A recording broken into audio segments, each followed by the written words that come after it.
That's the first thing I worried Well, and he was about. in Roanoke, and I was texting. Good evening and welcome to the Georgetown School Committee meeting of Thursday, August 27th, 2015. If we could all please rise for the Pledge of Allegiance. I pledge allegiance to the flag of the United States of America and to the republic for which it stands, one nation, under God, indivisible, with liberty and justice for all.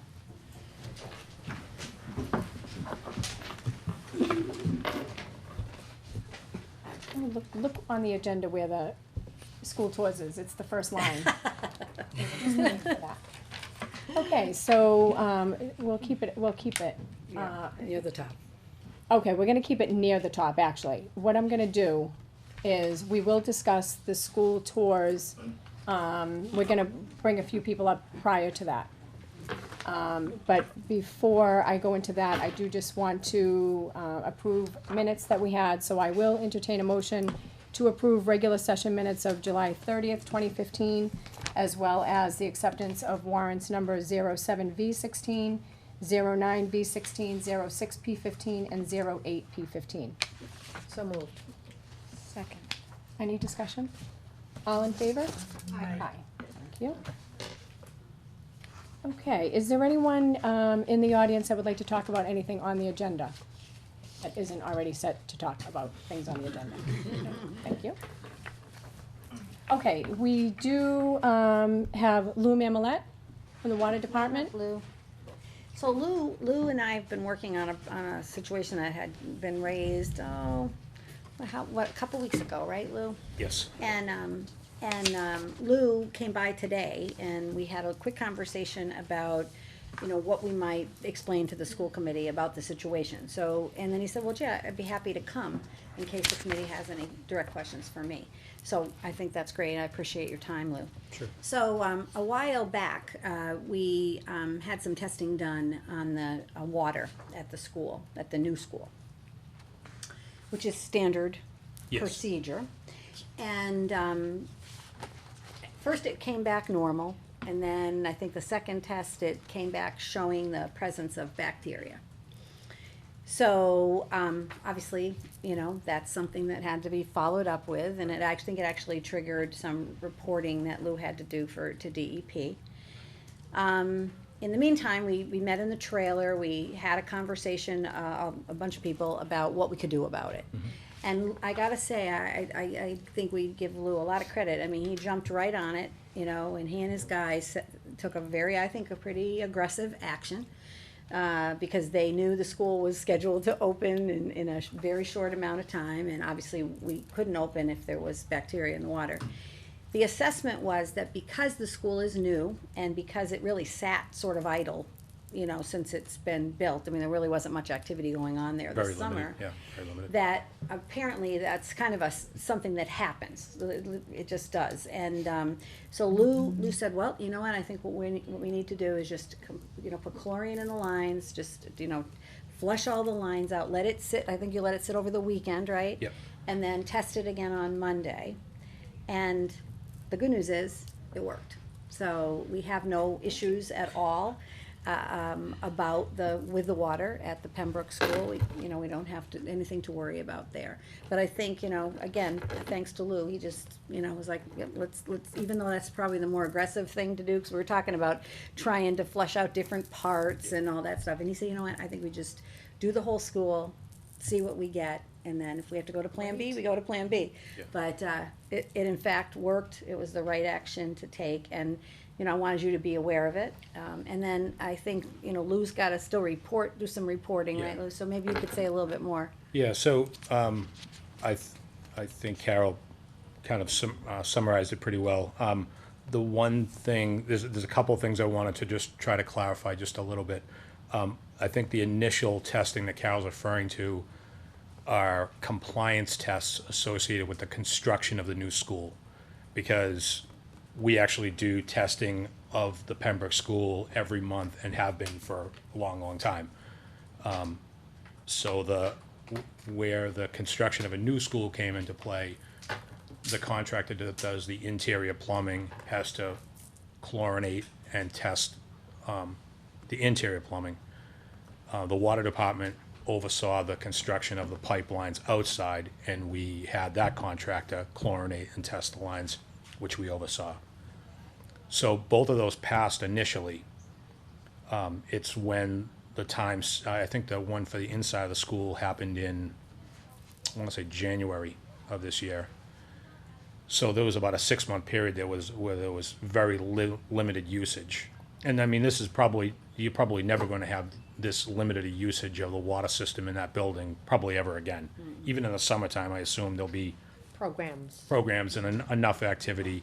Our department's gonna work with Mike to make sure that we kind of have a better kind of lead up to the testing, so we can make sure that any stagnation that happens, that we kind of eliminate that. I think he and I will also talk a little bit about making sure that the water's moving through there. This isn't just about complying with the requirements, it's about making sure that the water's always as fresh in there as it can be. And this is kind of similar to your regular house as well, except for the average house doesn't have very much piping in it. Even a good-sized house, it's still a limited amount of faucets and sinks, whereas a school is much bigger, much longer piping runs, a lot of smaller, finer piping that goes in 100 different directions. So we probably need to work on that a little bit as kind of a better operating procedure to make sure that the water's always as fresh as it can be in there.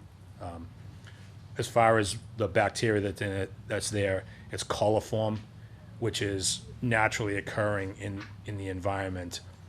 We have a disinfection process at the treatment plant that inactivates bacteria down to, it's called 4 log. It's basically 1/10,000th inactivity. So that process gets monitored by us and by DEP, daily, weekly, monthly, depending on what the reporting requirements are. So it's something that we maintain throughout the system. The construction of the new school obviously created this issue that probably we should have maybe paid a little bit more attention to, or kind of were able to see ahead of that. And that's on us. That's not on the school or the contractor. That's really on the water department to be a little bit more mindful. In defense of my guys, it's the first real serious building that's happened in town in whatever 30, 40 years. So it won't happen again when we build another school. I can tell you that. We definitely learned a big lesson.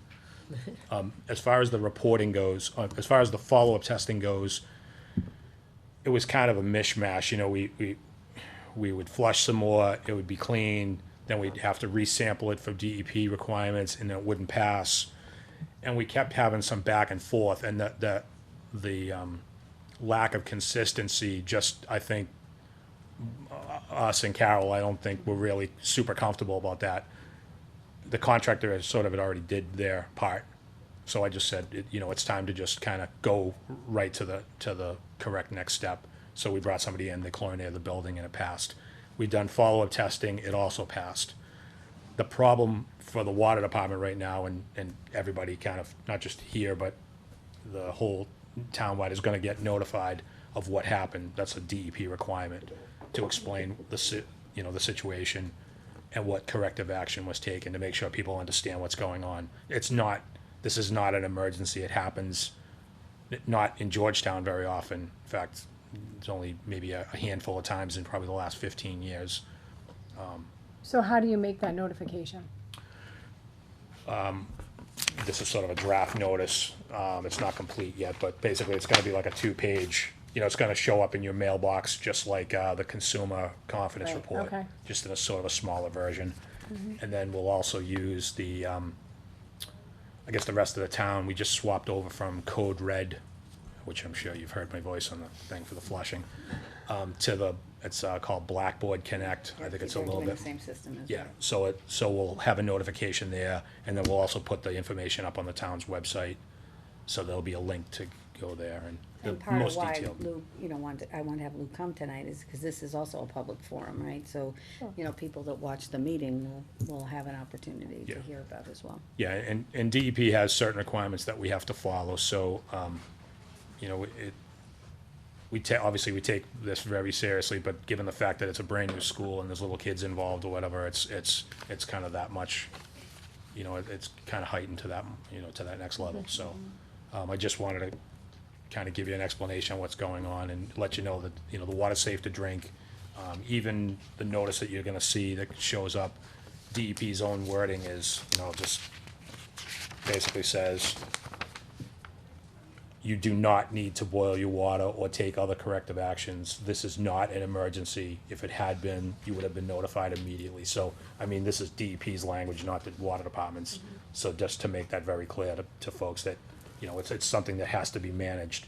It's much like when you get up in the morning, you usually run the faucet before you start drinking the water because the water sits in contact with the copper pipes. It's kind of the same idea. So even though we deliver clean and safe drinking water, there's still some effects that happen at the delivered end of the system, where you still have to, you know, kind of take some steps. But that'll be explained in here. I think you mentioned the name of the bacteria before. Coliform? Coliform. So it's not E. coli. No, it's not. Okay. No, and there'll be an explanation here. I Wait, don't- did you hear that?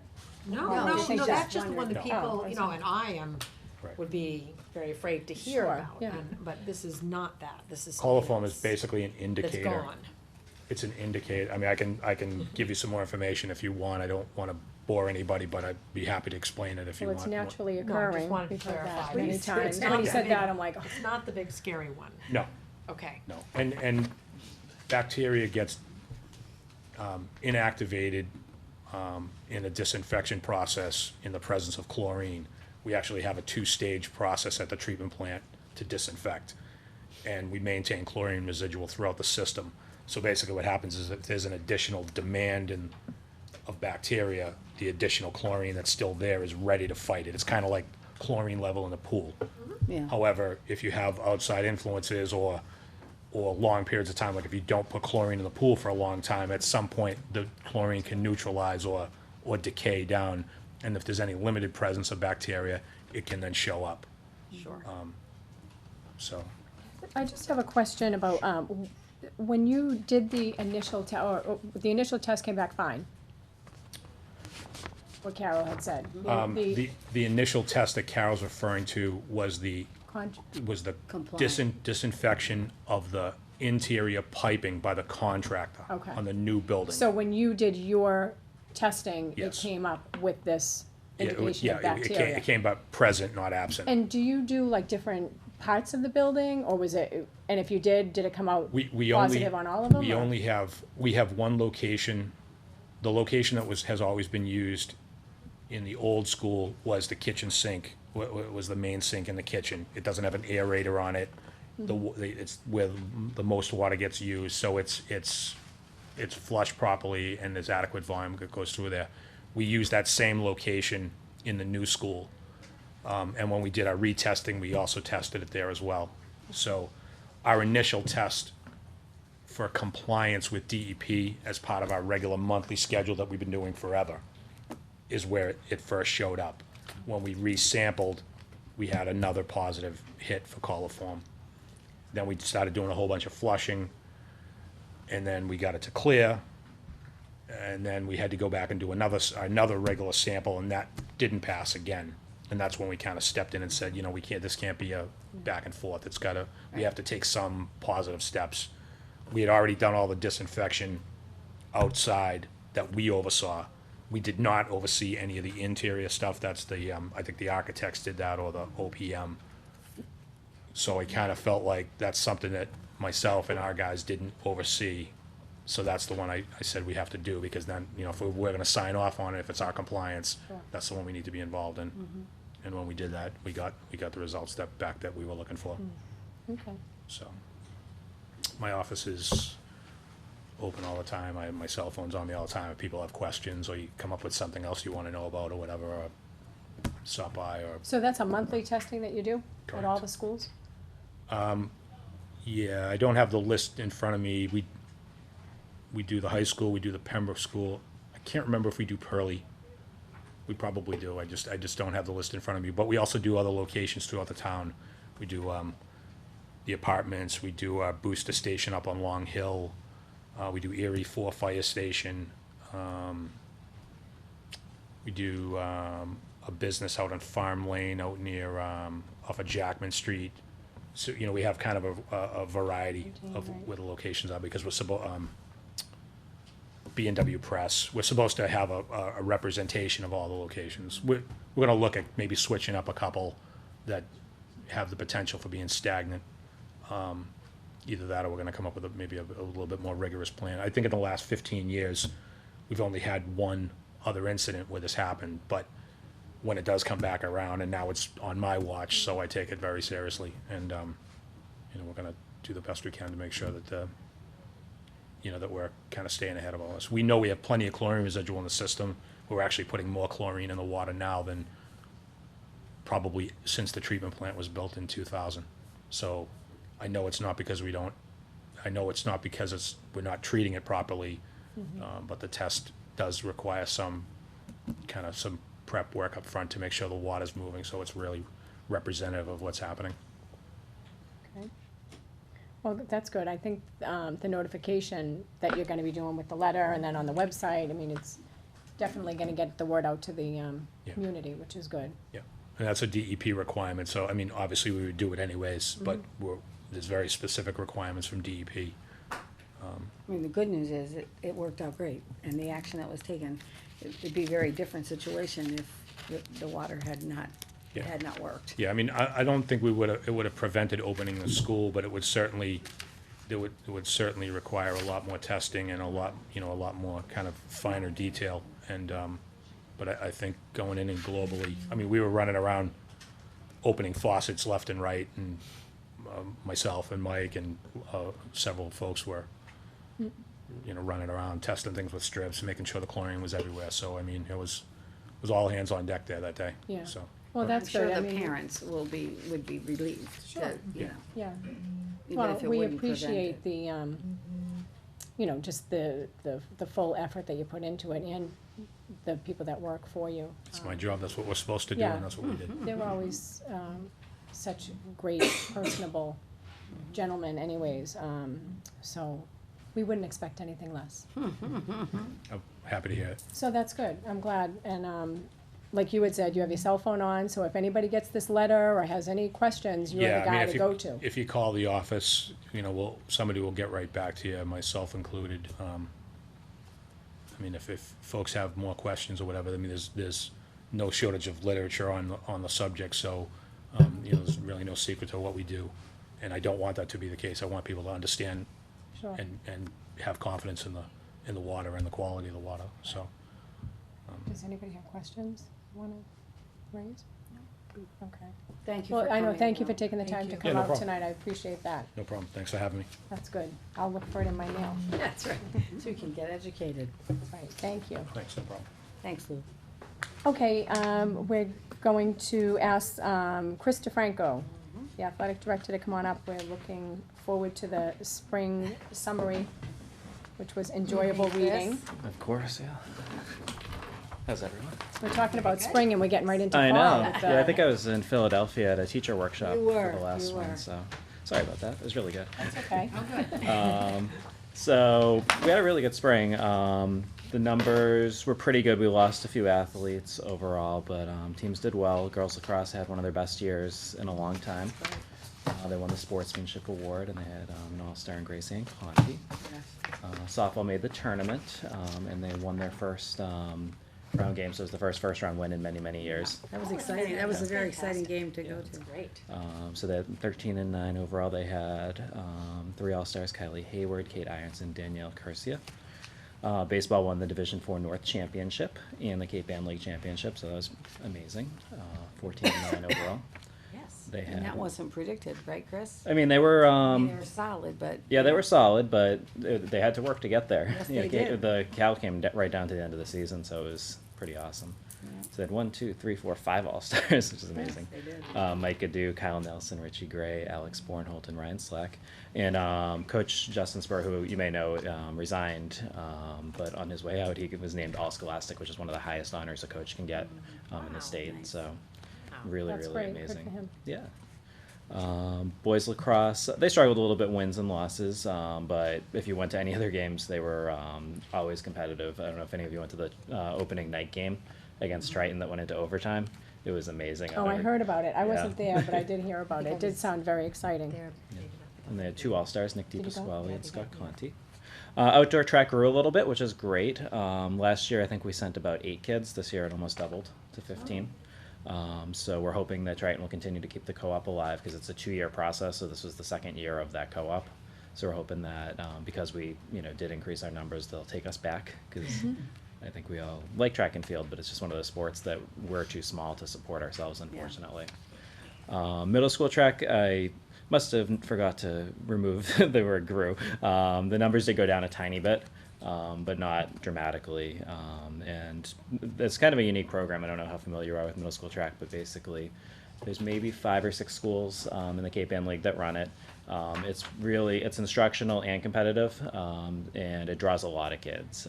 So it really is something that we're proud to have. And a lot of those kids actually are now starting to go into cross country or to the outdoor track team. So there's some good connections there.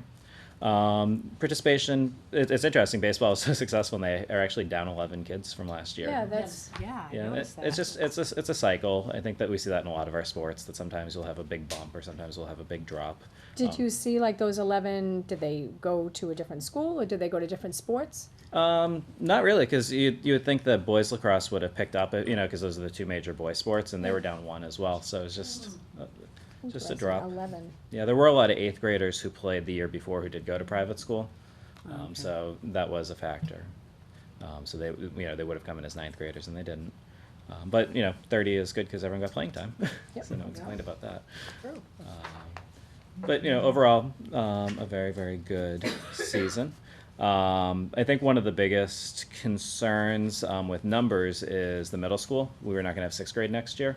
So for middle school track, that's going to be a potentially big hit because there were actually, I think, 20 of the 48 were 6th graders. So that's something we're going to have to look at. We did hire Coach Phil Desolitz for baseball. He was the lead assistant, and we went through a pretty extensive process, and he came out on top, and he was awesome. I think he's going to do really, really well. And aside from that, I think next spring we're going to be in good shape again. For the fall, we actually started, all of our sports got up and running today. Football and cheering started on Monday. And numbers are pretty good. We're still getting a read on it. There's definitely some room. Boys soccer, there's definitely room if people are interested in coming out. I think we have 25 kids registered right now, so another 5 kids would be amazing just to fill out those rosters. Girls soccer's pretty solid. Middle school soccer, I think we have about 7 kids registered, so we definitely need more there. Oftentimes with the middle school sports, the kids actually register the first week of school Oh, when they get in there and the coaches start recruiting. So I'm not too concerned there, but there's only 7 right now. Field hockey is the same thing. Our varsity and JV numbers are pretty good, but the middle school, I think there's only 6 or 7 kids, so hopefully those go up. No, we need those numbers to go up because remember when field hockey at the Yeah, middle the school feeder was system. huge? Oh, yeah. And then we saw the numbers dwindle and then they, then the call for it came back and now, Yeah, and I wonder if It's part of just it might be the cyclical. 6th graders not being here, yeah. So it's- we're hoping. Football, we have over 40 kids, so another good turnout. And a new coach. And new coach, yeah. Good. Cross country, we have about 30 kids right now, and we're deciding if we have enough kids to run middle school meets because with our model, the 7th and 8th graders can run in a varsity meet. So it's just a matter of if we have enough middle schoolers, we can send them to middle school meets too, which is kind of neat. Cheer, she has, I think, about 30 girls as well, so really solid. Right now they're at Pearly, which Yes, they are. is kind of fun. Oh, So- they're in the gym They're there? in the gym there, yeah. Golf, right now we have about 8 or 9 kids, so there's definitely room there if people are interested. In volleyball, we actually have 27 girls between Georgetown and Pentucket. And so we are going to run a JV program as well, so we're not going to cut anyone. That's great. Yeah, so we're Bless you. looking for a JV coach right now, so we'll, because we didn't know until we had the firm number. So we do have some new coaches, Eric McCarthy for football, Sasha Dupre for volleyball, and Tara Early, who was the JV field hockey coach, moved up to the varsity. Co-ops, we're looking to co-op with Essex Tech in field hockey. As we had just mentioned, the numbers have been going down every year, and they're still trying to start a program up, so it's kind of the perfect match of one school that's sort of losing numbers and another one that's trying to build something up. And then we're trying to co-op with the Clark School in Raleigh for boys and girls soccer. Basically, they're a very, very small private school, about 50 kids. And they weren't MIA before, and that's the governing body of all athletics in Massachusetts, or all, most high school athletics. So they weren't allowed to play high school sports, really. They just got MIA status knowing that they don't have enough kids to field teams. So they had to look for co-ops. So the idea is that we can give those kids an opportunity to play some of our sports if there's potentially room. And so I don't know if we had talked about voting on that one. Yeah, we're going to vote on it. Okay. And then just some announcements. Our first big Friday night football game is going to be on 9/18. Yes. Yeah, so it's going to be a 7 o'clock On kickoff. my calendar. We're going to dedicate the field to Jim Collmore, a longtime coach and AD. I don't know if you've seen the scoreboard yet, Yeah, but it his looks name's on it, awesome. and it's fantastic. It looks so good. Yeah. And then football also is unveiling their new Zenith helmets, which were Oh, donated through a very generous program with Leahy and Beverly Hospital. And we actually got new shoulder pads from Zenith as well, thanks to Partners for Georgetown Football and our Packy Thompson Memorial Fund. So they're fully equipped with all new gear, and I think there's a lot of kids enthusiasm in must the like program. that. Absolutely. Yeah, great. So Do we have a new JV soccer boys coach? we do. So his name's David Mitchell. He actually was the JV boys soccer coach when I coached varsity soccer. And he went on to be the head coach at Masconomet. And he's back. Wonderful. Yeah. Great. He's awesome. Very good. That's JV soccer. I noticed, totally separate from this, I noticed the G on your shirt. Did we? We never know. Did We never close the loop. okay. So where that stands is the student council in the fall is going to bring that up and adopt a G. It may be this G, it may not. This is the lacrosse G right now. Okay. Oh, that's Yeah. funny. Okay, so when are we gonna do that? So the student council, that will be one of their first initiatives in the fall. Okay, that's good. Yeah. So they'll And survey then the that'll- entire student body? Yeah. And I don't know if they're going to do a contest or how they're going to Yeah. handle it, but it's on their It'll agenda. be nice to get an official G, Absolutely. right? Yeah. I like that, G. I do too. Especially to put it in the middle of the field. Yeah, we need to get that done in the middle of the field. With the logo, with the mascot, the logo. Well, that's good. We really do need to thank the Georgetown Bank. Yeah. Maybe they'd like to come, and get a photo op or something, but, they made a very generous Very donation. generous, yep. And the GAA as well. Absolutely. They also contributed, so, for Peter Durkee and John Pingree and Mark Perry, that was a labor of love. Oh, it They- took years, they- too. But that scoreboard, Peter dug those holes, he was relentless, it kept, the water table kept rising on him, he couldn't get him in, and they had to move the location of the scoreboard, which I actually like where it is Yeah, now I think better it's than great. the original location was supposed to be. But they never gave up, they were adamant that was gonna go in and it was gonna be ready for the first football game, and I just think they deserve a lot of recognition Absolutely. for everything that they did. Yeah, they did, they worked hard, and like They you had sure said, did. the Georgetown Bank, that was very generous of them to do that, and I love seeing their name on there. Yes. And the GAA, Yeah. because it was a lot of work. Oh, for I mean, I was sure. only on that committee for a year, and all the work that they had done prior to that, and so, I love seeing the field, I think the kids are very proud when they walk onto the, Just a lot of use. to the whole school grounds now. It does get a lot of use, which is what we want. It was nice going down this morning early to drop the kids off for sports and seeing so many kids running and, Yeah. having a And great it's so time. big, you can actually have multiple practices on there at Yeah. once. And Yeah, it looks good. I was saying to Coach Gibbs this morning, this is the first time in 10 years we've had a practice on that field on the Yeah. first day, because it's always underwater. It's underwater. And I think That's nice. Scott Fantastic. Jones is gonna Yeah. donate some of his time on the 18th, to bring his sound system and maybe good. do some music. And John Pingree has invited the family, so Mr. Collmore's family is going to be represented there. And, I'm sure that there'll be some nice acknowledgements and a few little speeches, but, We're hoping all the alumni comes back. And yeah, so it'll be very nice. That sounds And like who do we fun. play that first night? so that is going to be against Greater Lawrence. Okay. So it's a non-league game. It's just the way the schedule works is you play 2 non-leagues and then you get into your league schedule. Well, let's hope for good weather, Yeah. because I know a lot of people will come out for that. Yes. So that's good. Okay, we'll, have to approve the co-op. Chair will entertain a motion to approve a co-op program with the Clark School as presented by Athletic Director Krista Franco. So moved. Second. Any discussion? All in favor? Aye. Thank you. Okay, Thank you, Chris. thanks, Thank you. Chris. Appreciate it. Thank you. See you at the games. At the game. Okay, so now we will, talk about our school tours. In years past, we've always had like a representative from the school committee go to each individual school. This year with the, Pembroke School opening, we had the beautiful open house last night, which I didn't attend, but I heard it was attended by a lot of people. So we figured it was important for us to go to the middle high school, just with the work that is going on there to get an update. So I am gonna ask, we're gonna have Mike come up. Yep. And Ellie, can you also come up? Peter, you can come up.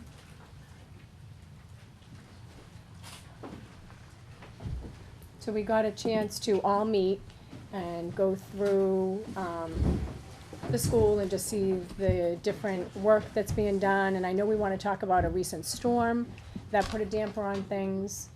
So, Well, I'd like to say something first, because, you know, I've had the summer off, and I have spent every week in both schools, several times weekly.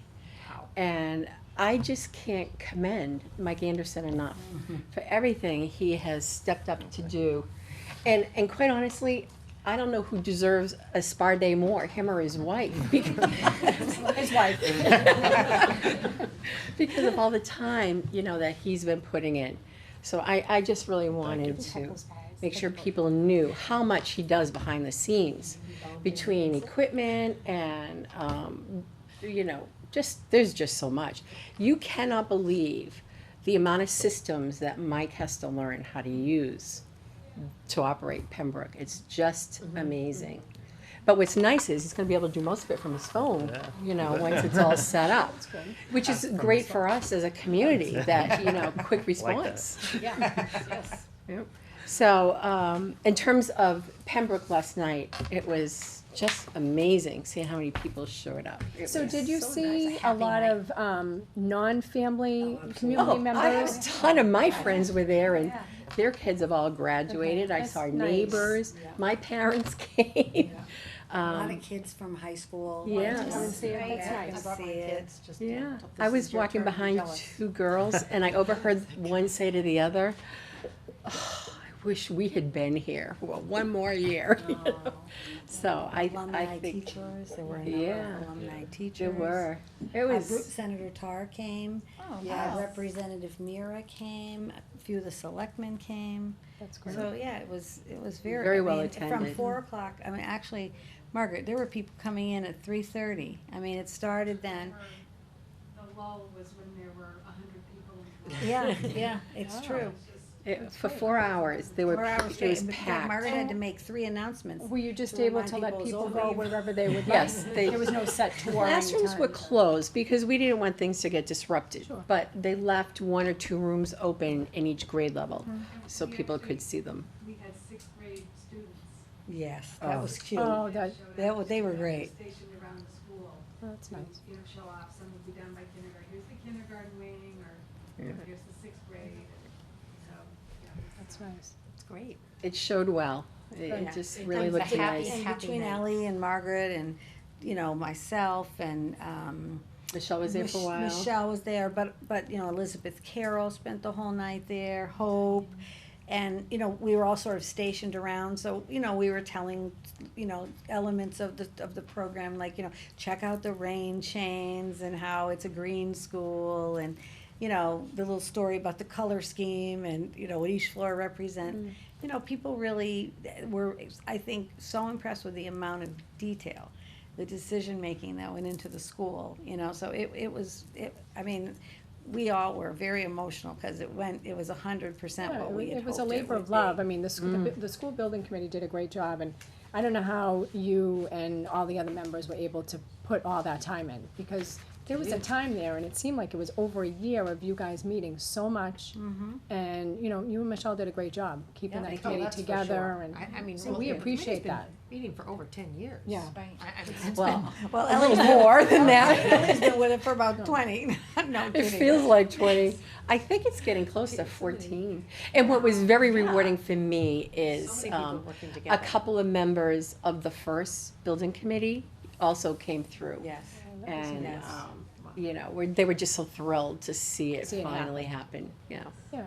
Yeah, that was really Yeah, nice. it's great, and the community deserves it. Yes. You know, we have to thank the people of the community that actually voted for the school, and I think it's great that we can now use Pearlie to help our senior citizens get a great place that they so deserve as well. So a lot of good has come out of it. I think having seen the school, people are gonna be happier about their decision to support a new one versus a renovation. Because you just wouldn't have this type of The impact. comments were all positive.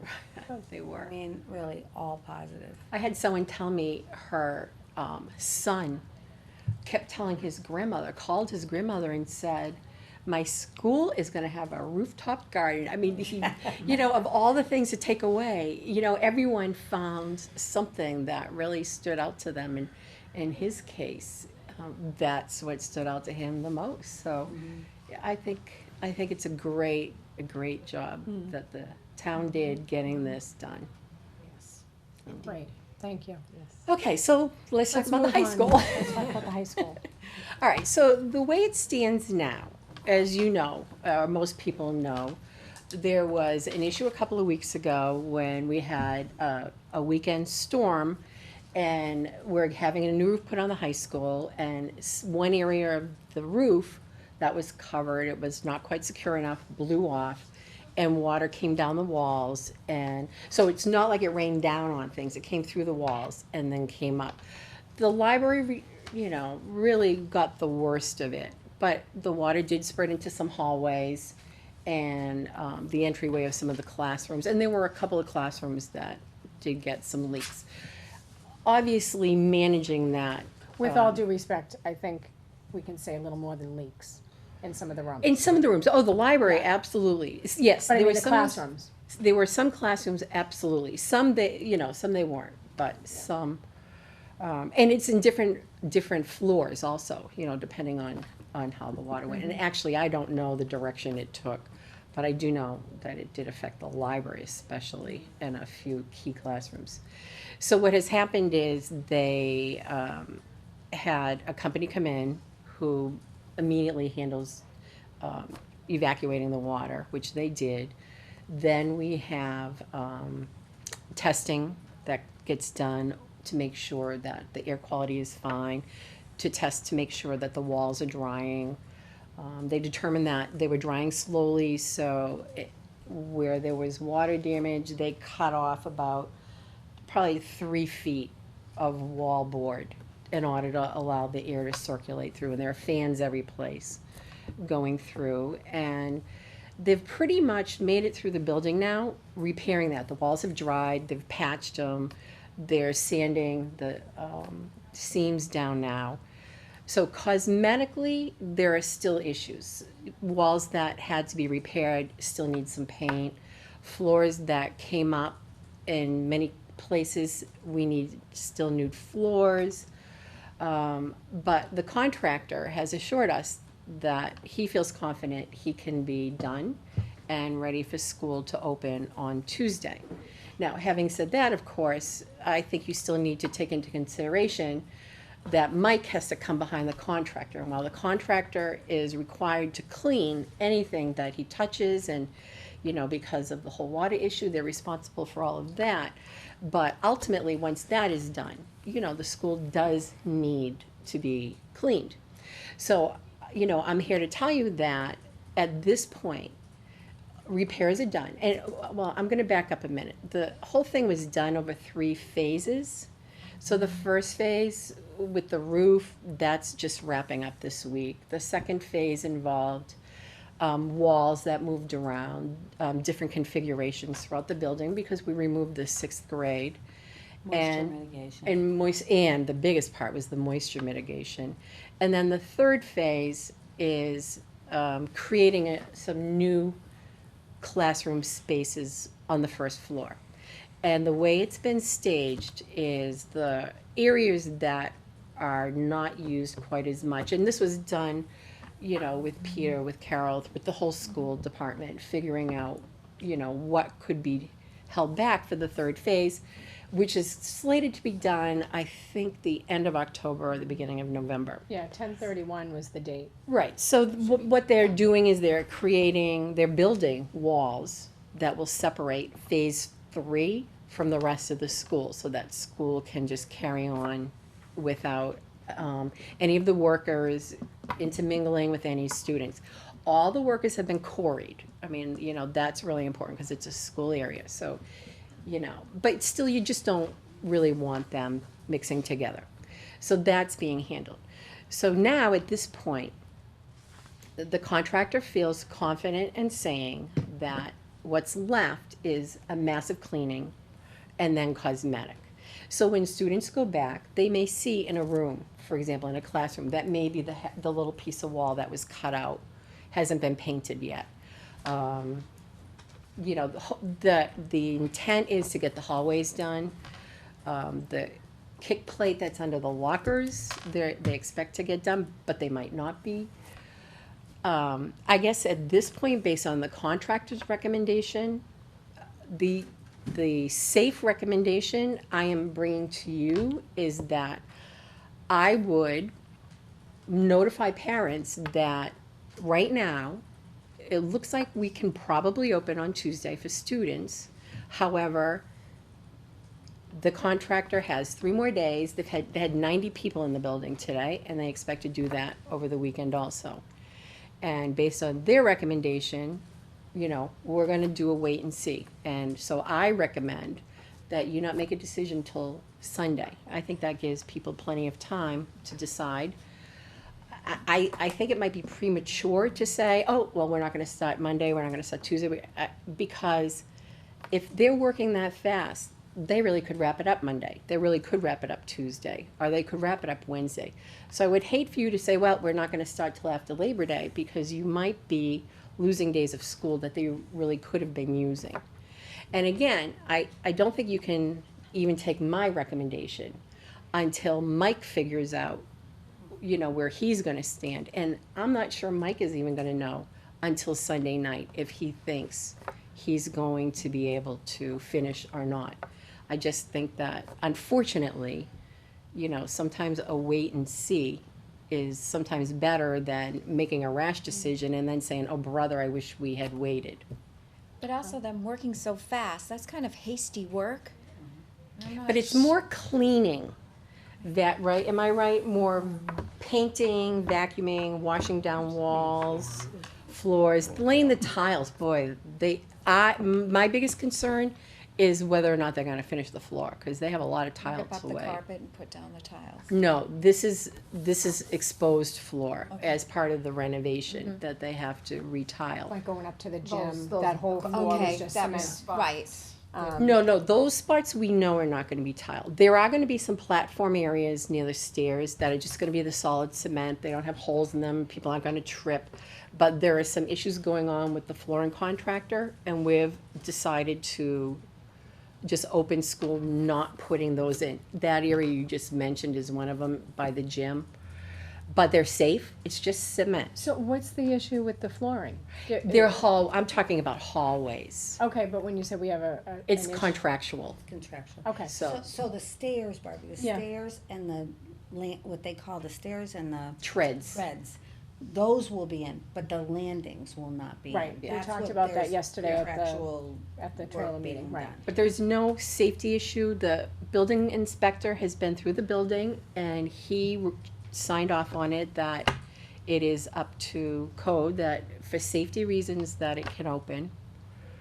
So, I have a lot of issues, and I'm sure, yeah, I would like to hear from everyone about it, but your recommendation for Sunday I mean, we have parents that are asking us for the school calendar months in advance for vacations. Yep. How can we say to parents, wait until Sunday night and we'll let you know if they're going to school on Tuesday? I just think that right there would not go over well. I wanna first apologize to the entire community because I feel like there are so many rumors about this, and I feel like we should have sent some type of information over the the system throughout the town, because the rumors that have gone around range from, school's not opening until October, sometime in October, to, the hallways are destroyed. I mean, I've heard things that I just feel bad that the community has had to hear this, and the kids have had to hear it. Yeah. When I go into the school, it saddens me, because I was hoping to see our middle high school students walk in on the first day of school and be pleased with what was done over the summer. I mean, they have seen the school being under construction. So when you say cosmetic needs to be done, that's important. But I'm talking small cosmetic. I'm not Well, talking. we're talking large areas that aren't gonna be painted, we're talking No, about no, the no. kick plate. According to the Tonight we contractor. talked about that. According to the contractor, it's gonna be small areas that are not painted. They're gonna try and get the big ones painted. He said that, this is what he told us, that the areas that he sees that might not get painted are, for example, in an individual classroom, behind the door, there were strips, maybe 3 or 4 feet long, that they had to cut out. They're concentrating more on the entire classrooms and the hall, like you said, because that's what people see. So they will have to come back and work out all the smaller spots. I think they're prioritizing in terms of visual impact also. The dust, the amount of dust that's in there, I would not feel confident sending teachers in there and kids in there with the amount of dust. I mean, I would have to see that library. Particularly in the library. Well, I don't think you'd wanna open the library right away. That's my suggestion. I would want them to. So that's the thing. Take a We couple of send these days to kids into clean that. school on the first day, the teacher's into school the first day, and then we say, okay, you can't use this room, this room, this room, and this room. But what's so bad How about much, that? well, what is the learning environment gonna be like? Well, What are these kids gonna be learning those first few days of school if all of this is going on? but there'll be nothing going on around them. The majority of the classrooms are fine. They're exactly the way they were. So some of the areas that are affected are the science rooms. And some of those rooms we were doing work in. They have assured us that the classrooms will be ready, which is why I think, based on what they're saying, that yes, some of the cosmetic, the painting, things like that might not be done. But I don't think cosmetic is going to impact a student's learning. Do you I don't think think the the lack of science it. classrooms in particular are gonna be habitable? They said yes. So I am just bringing you the message that was relayed to us. They said yes.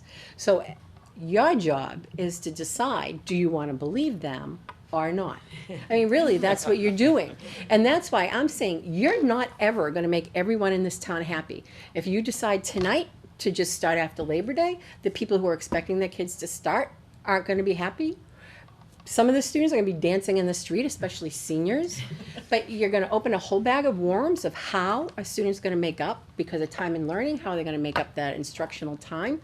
I trust the teachers in your school system to be able to teach in their classrooms. There are a couple of classrooms, Peter knows, that might have to work in other places, but there aren't many. All I'm saying is, I felt pretty good, and I have been in the building every day. So I am seeing progress every day. So I felt pretty good at what the contractor said.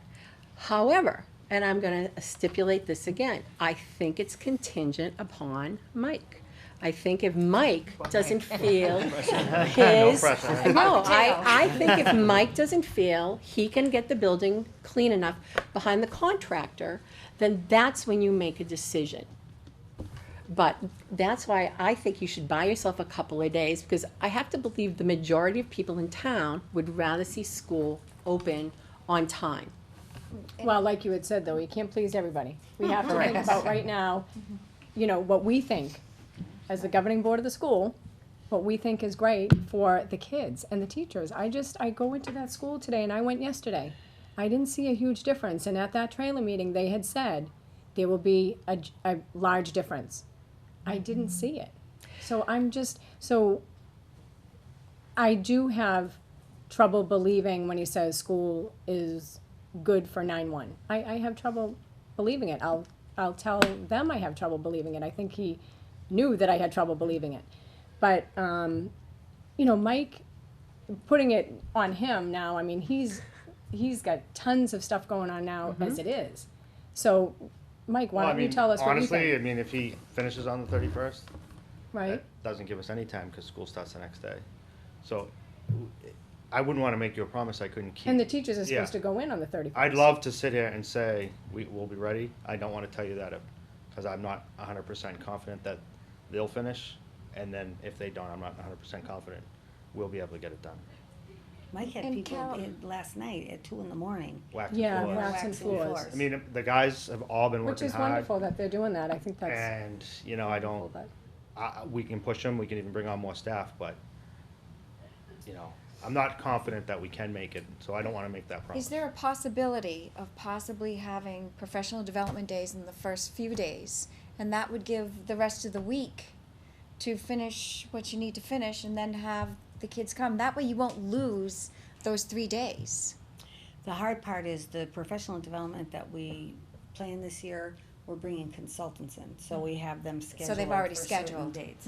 If we're all doing it all in-house, that probably wouldn't be a problem. Right. But we have consultants But scheduled. could we do the ones that we do have in-house? I mean, I know think it's. there's only one, and that There's would be only the one. last one of the Oh, year. oh. And that's the one we were trying to start our little Georgetown University, where the Right. internal people were gonna have the opportunity to present for their colleagues, so, I mean, I don't know where Julie is, Julie, I don't know your thoughts on that, Julie, but I was just thinking, you know, I just know, to it's- save those we were- 3 we were days, you talking about know, that you'd have today. that week. we were talking about, I mean, Something that we've started to discuss and make worst case scenario plans for. mhm.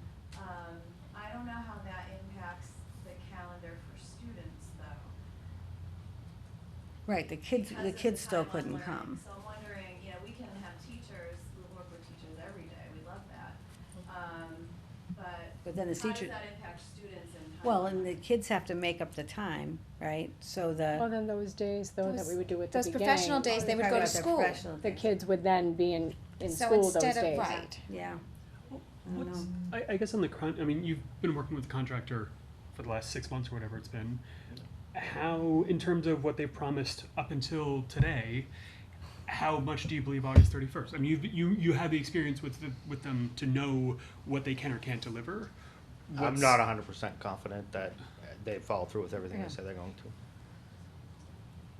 I think that says a lot.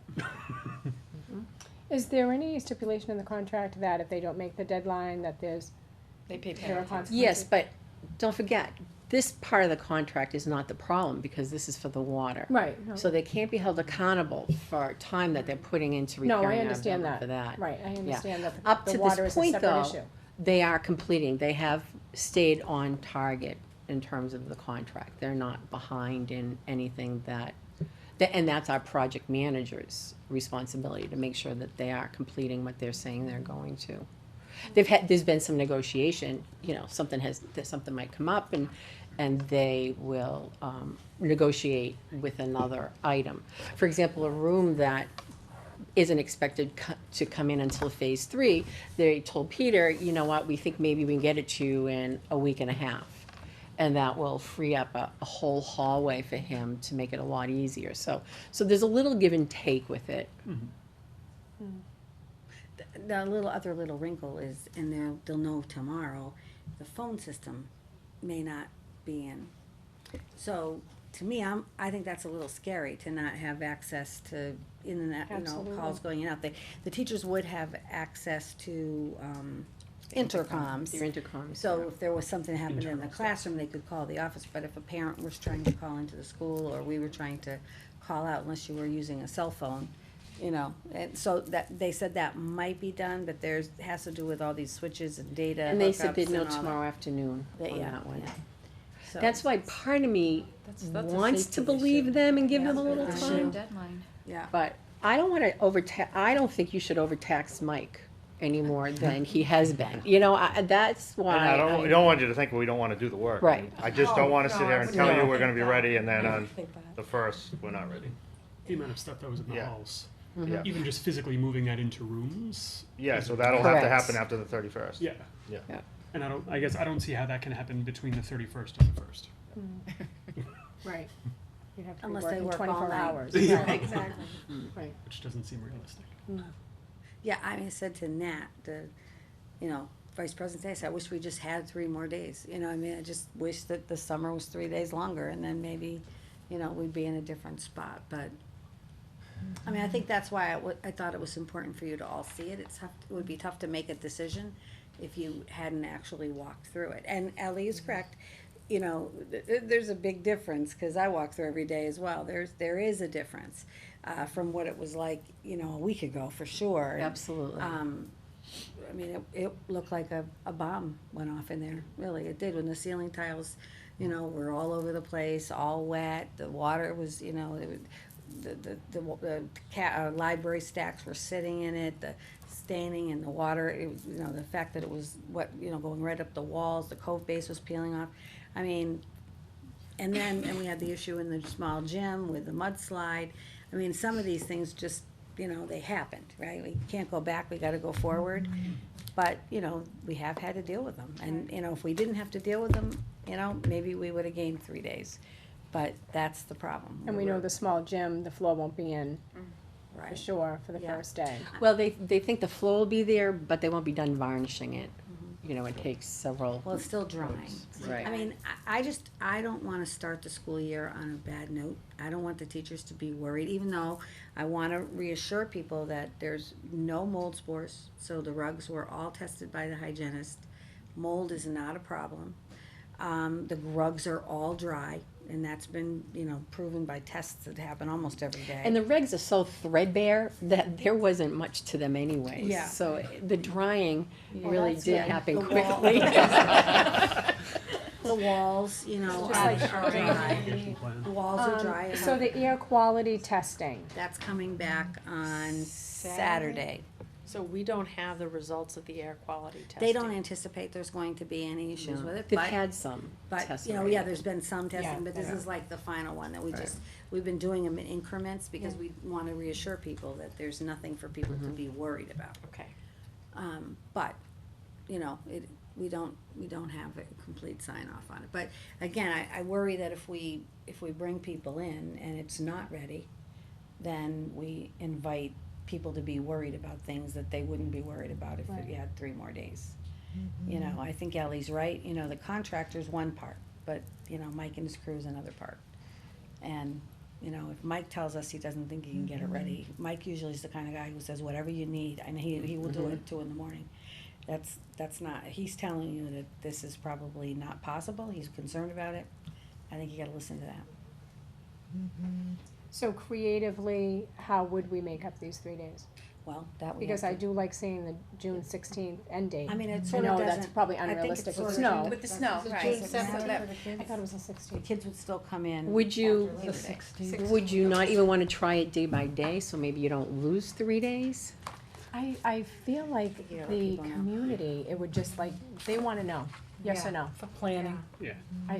Right, people that are working, I just feel like, it would almost be like a disservice to so many parents. I know some, will want it to go, 9-1 go ahead, and then others, are seeing that, how I'm looking at it, but I know we're not gonna please everybody.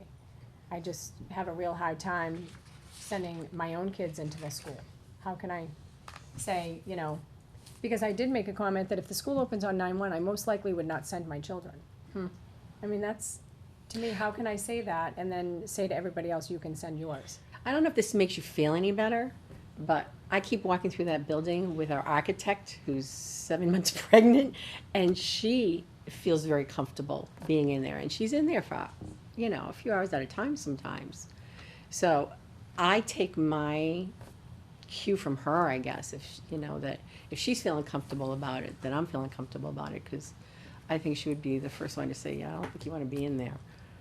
So, you know, everyone has to make their own decision, but as a board, I can only tell you what the contractor has told us. And my recommendation, which is, I think you need to really take into account what Mike thinks. So what would happen if we just pushed the dates, I'm sorry. No, go ahead. You know, forward, if we start school on September 8th? And then end school just for the high school, just for the middle high school, and then end it on the 22nd of June. I mean, what would the impact of that be? You have to make those Snow days. days. Snow days, right, so then you'll be looking at like that with school, with, you know. Yeah, I mean, this may updates. not be the latest calendar, but it does say the last day is. No. Okay. With Oh, 5 no, days. the last day is the 16th, right? Yeah, that's what it Yeah, says, the Isn't the update is latest the calendar? 16th. provided no snow days. Provided no Okay, snow so days, then, you then might be the looking. then it would be the 21st. You know, what about the teachers? What about, But we'd have to, well, our plan would be, we haven't talked about the PD days, but our plan would be to have all the teachers still come on Monday. Because we do our breakfast and there's some. And where would they training. meet? We were going to Pembroke, we already decided that, Oh, cause it I was already- didn't tell they Faith. must, everybody I- would. I- Okay, so you Right. already had a Obviously. plan for Pembroke for all the Already teachers to Yeah, go there. Yeah, so everybody's going to Pembroke and then, So The the question is- professional development day isn't impacted at all? the That, first day, you mean? the teacher professional Yeah, the development? first day, we did have some training. No, what I'm planned. saying is they're still gonna come, they're just gonna come to a different That's right, location. that's Okay, so right. that's not an issue anymore. Right, so then the question becomes, But then contractually. but the kids wouldn't, it sounds like whether we do the PD days up front, right, it would change the end of the year, but the kids wouldn't come to school until the 8th. But then Right? contractually, do the teachers have an issue with that? It'd be the same number of days. Same number of days. Right. Yeah, I'm not understanding why the professional development day is an issue. If it was for August 31st and you're still having it, you're just moving the location, what's the issue? I don't think there's any I issue think for we're that one. talking about having a professional development day on Tuesday Oh, I see. in place of the May 9th, I believe, professional development day, which would be a regular full day of school. So you'd only be making Oh, up 2 sorry. school days Oh, in that case, because okay. Friday you have off anyway. Oh, I see. So the That's kids, election day, right. yeah, so the teachers would have, would come back on Monday and Tuesday and have Wednesday, Thursday, Friday off. That would be, May 9th is election day? Yeah, in here at least. but not in the middle high school. They So don't vote it's there. in- Right, they go to Pembroke, Yeah. yeah. But Oh, I see. keeping track of who's there I for how many was- days is gonna be Yeah. a challenge. I was wondering if there was any way to sort of compromise and have the students come back on Thursday, if you felt comfortable with Thursday. So you're dealing with 2 days instead of the 3. I know, but then you have Friday and Monday off, I just, Well, the first day to me is always sort of an orientation, it's getting acclimated, I don't know. It's really whether all the systems It's once are again, done if you and can what- be yeah. ready, but that gives you 2 more days. But if you don't do that, then he has a bunch of days. Because we work Thursday, Friday Right. anyways. If, I mean, and I guess Mike, this, like, if you get the building back on the 31st, how many days do you foresee yourself Well, needing we're to? gonna have to wash all the furniture and that kind of stuff and set up all the rooms. I mean, we probably could do it in 2 days if we get it back on the 31st, but Sounds like That's a lot- a that's a lot of three-day work. at least. Yeah. That's a lot That's- of work. but Yeah, that's a tight, lot of too. yeah, classrooms, that's a- counting on the contractor being done by the 31st. Right, Mm-hmm. okay. At least if he's not, we'll still have those 3 days plus Friday, Saturday, Sunday, because we can work, If you you need know. to. And then you're gonna ask a teacher to go into a classroom that they packed up at the end of the year With no time and to walk in unpack. there at Mm. whatever time in the morning when they're gonna have kids at 7:30 coming in. yeah, that's just, to me, it would be unacceptable. Teachers Yeah, teachers can't do that. gotta have at least a day to get in their room. Are they going crazy now that they can't get in their room? Cause I know Pembroke, they've been there. they've been Yeah, around. we've, You know, I we've would had a mix. lot of people, ask and wanna get up there and. Right. Joe, you Yeah. heard from a lot of teachers, yeah. Yeah, why don't we, Joe Yes. and Mike, I appreciate you guys coming. Yeah, And I- we've heard from a lot of teachers who are obviously looking forward to getting into their room as soon as possible. And, you know, Mike and I went through this morning as well with Mike on a little tour. And, you know, we gotta stay focused on what we see and what we know, all right? Which, you know, we're looking at, there's no way that this building is going to be ready with Mike's crew going through it in that short amount of time. We can't be worried about snow days that may or may not happen. So when we went over to meet with Carol this morning, you know, we're not seeing how this building can be ready in this amount of time, even if the construction is done by Monday. You're asking Mike and his crew that takes 2 months to go through the building to now go through it in 3 days. It's not gonna happen. So in order to do it properly, and on top of what Peter just mentioned, allowing the teachers to get into the classrooms for at least a day, most teachers need more than a day, as we know. Our thought was to just start it up after Labor Day for the middle high school people only.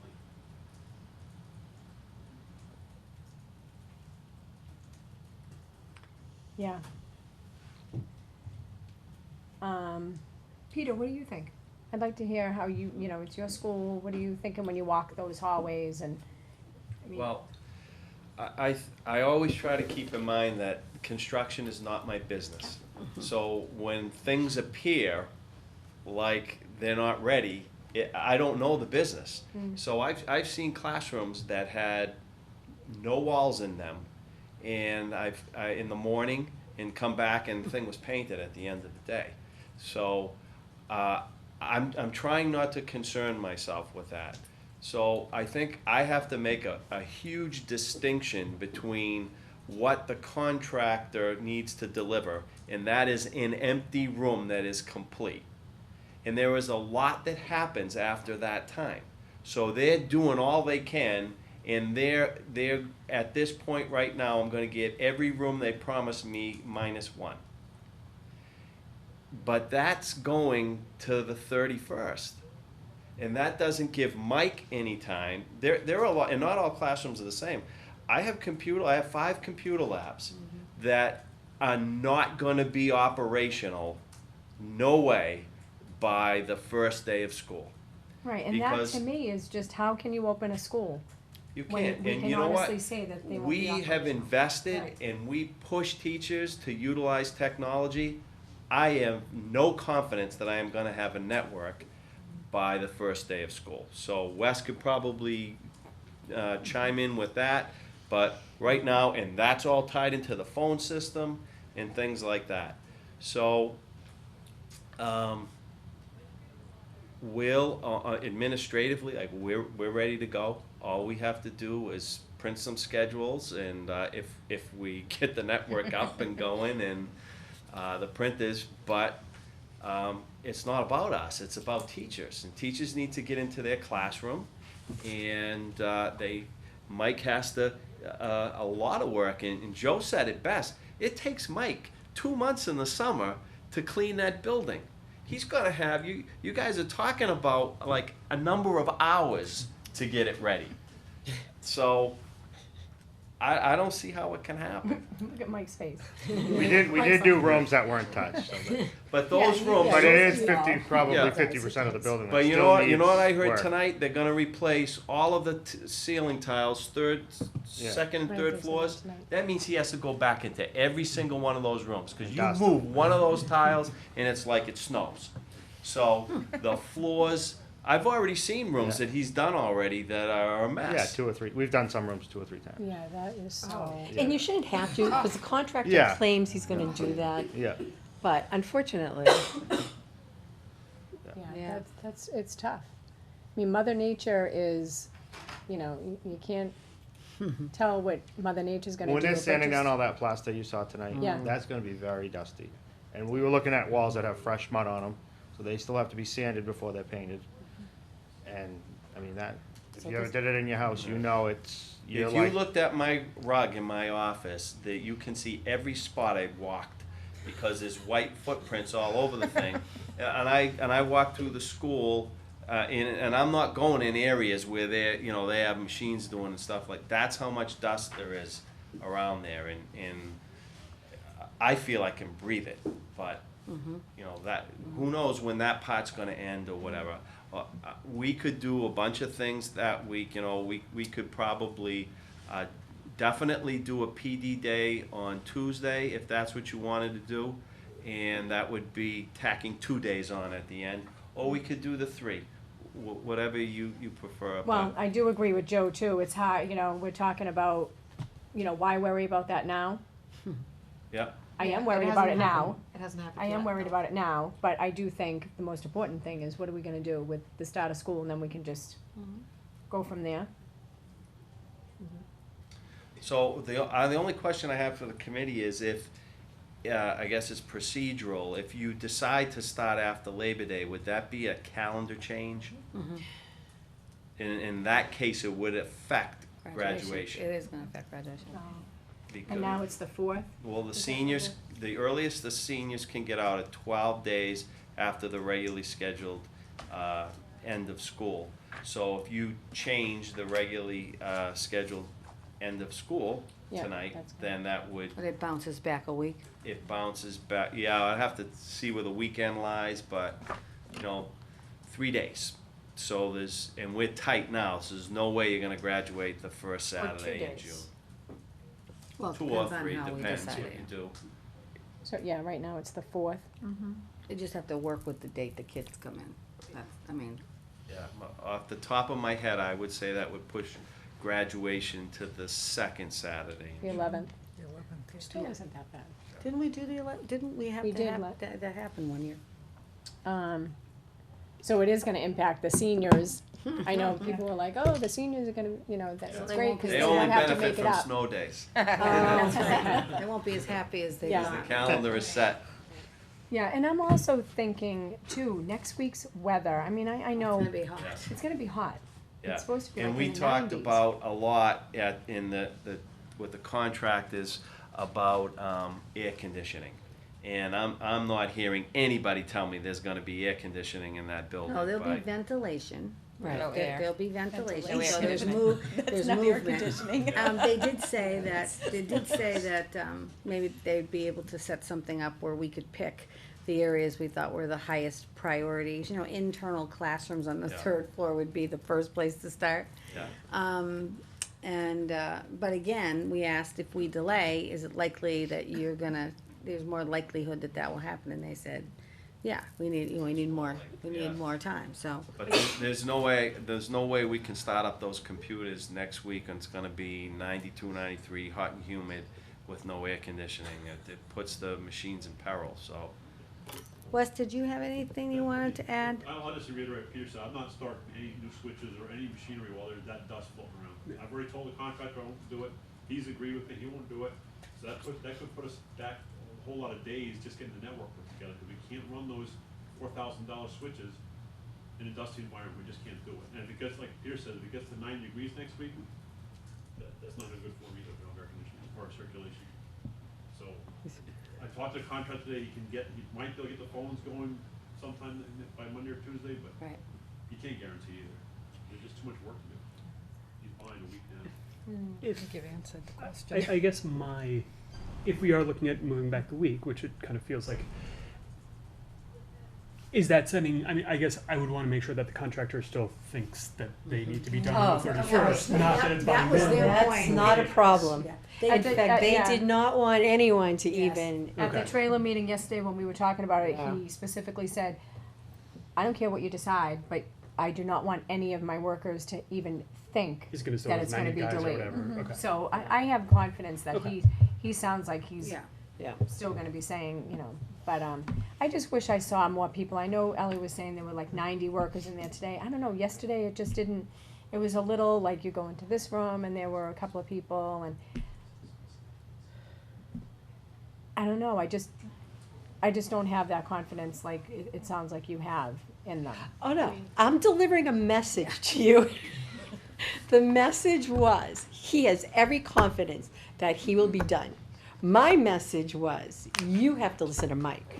And we've listened That to was Mike. my message. And we've listened to Peter, and I think Wes, I think Maureen just said it too. Wes, what he had just said pretty much makes the decision for us. I mean, if that's not, if you can't do what he needs to do to get computers up and running and the network, it's just, how can you Between say that and it the can open up? phones. Yeah, you No won't, phone. doesn't sound very confident we're gonna have a phone, so if you wanna call the high school, after I get a cell phone and put a number This out whole there. project, Ellie, always had tight Yes, timelines, it's and very we were tight. very, you know, Absolutely, as this opposed to the water Pembroke. was, And then with the storm on, what was it, August like 15th, that big storm, and that Yeah. just sent us with the tight timelines over the edge. they're off a week because of Yeah. all the water issues.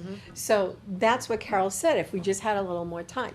They would have made their deadline, without a doubt, because we would have been, that whole other week. And that's why we didn't But- say things to the public, because we were operating from the assumption that everything was on schedule.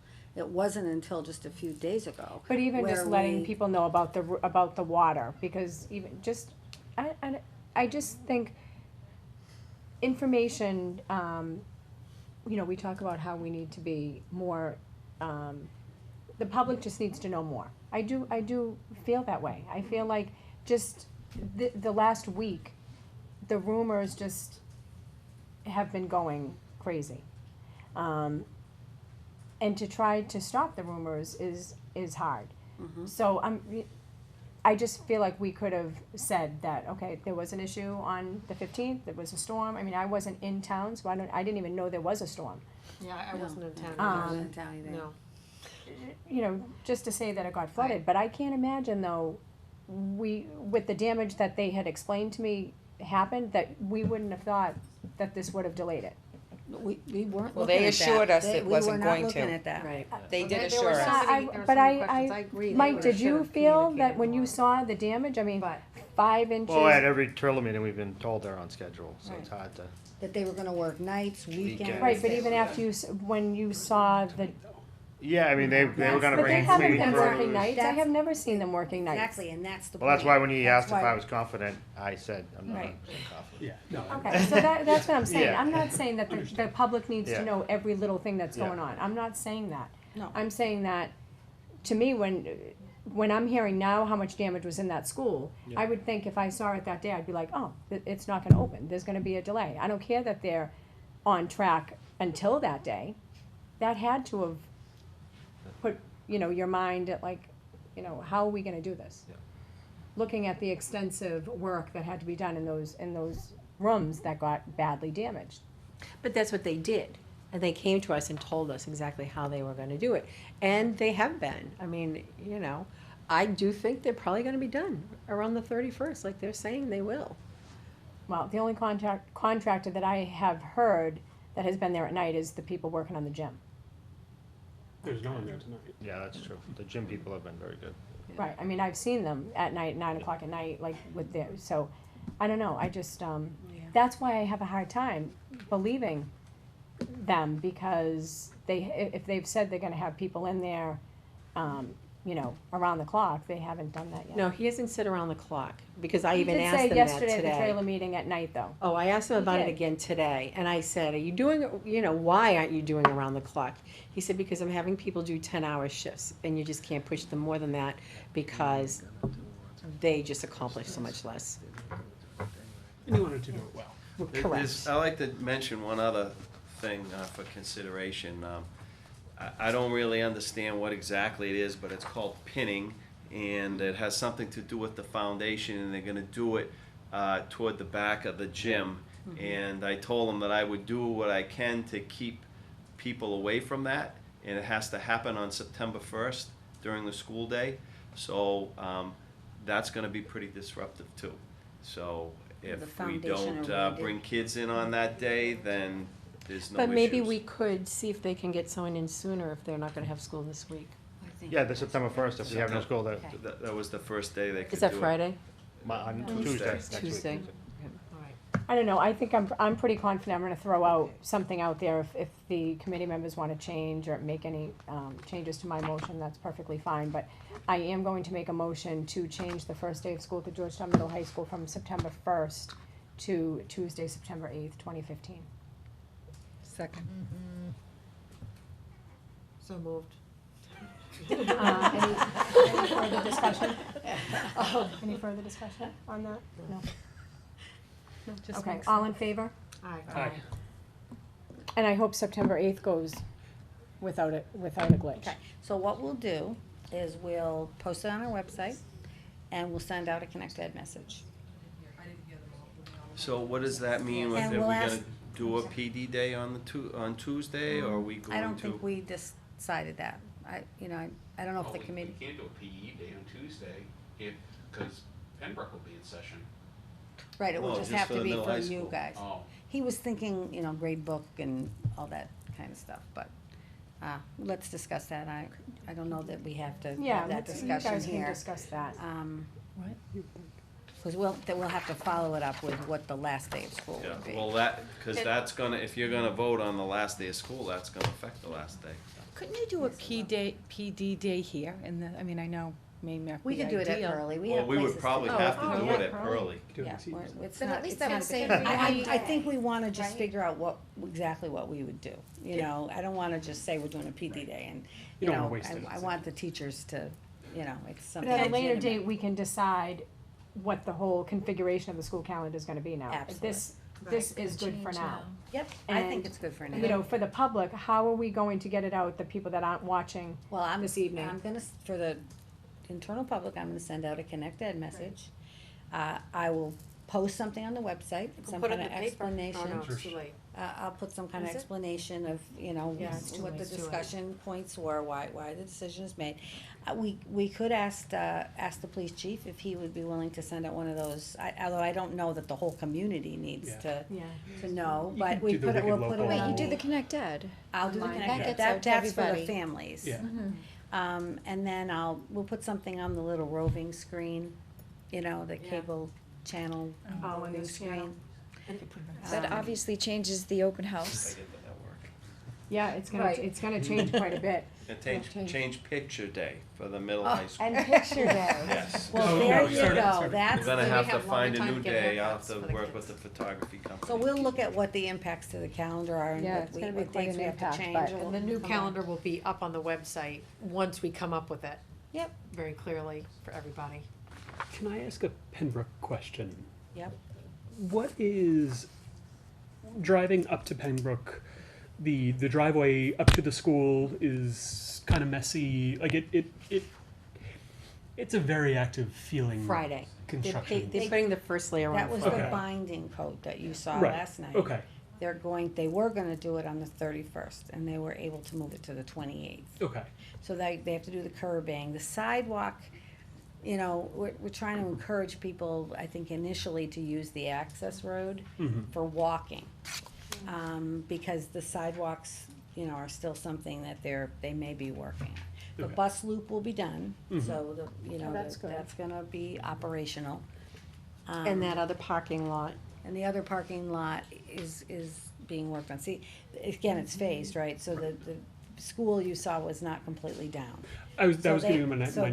They Is when did say is- that was gonna be done by the end of the month, but now that's a little bit delayed. But they said that the hardest part of the demolition has already been done, that the rest of it, whatever's left, comes down pretty quickly.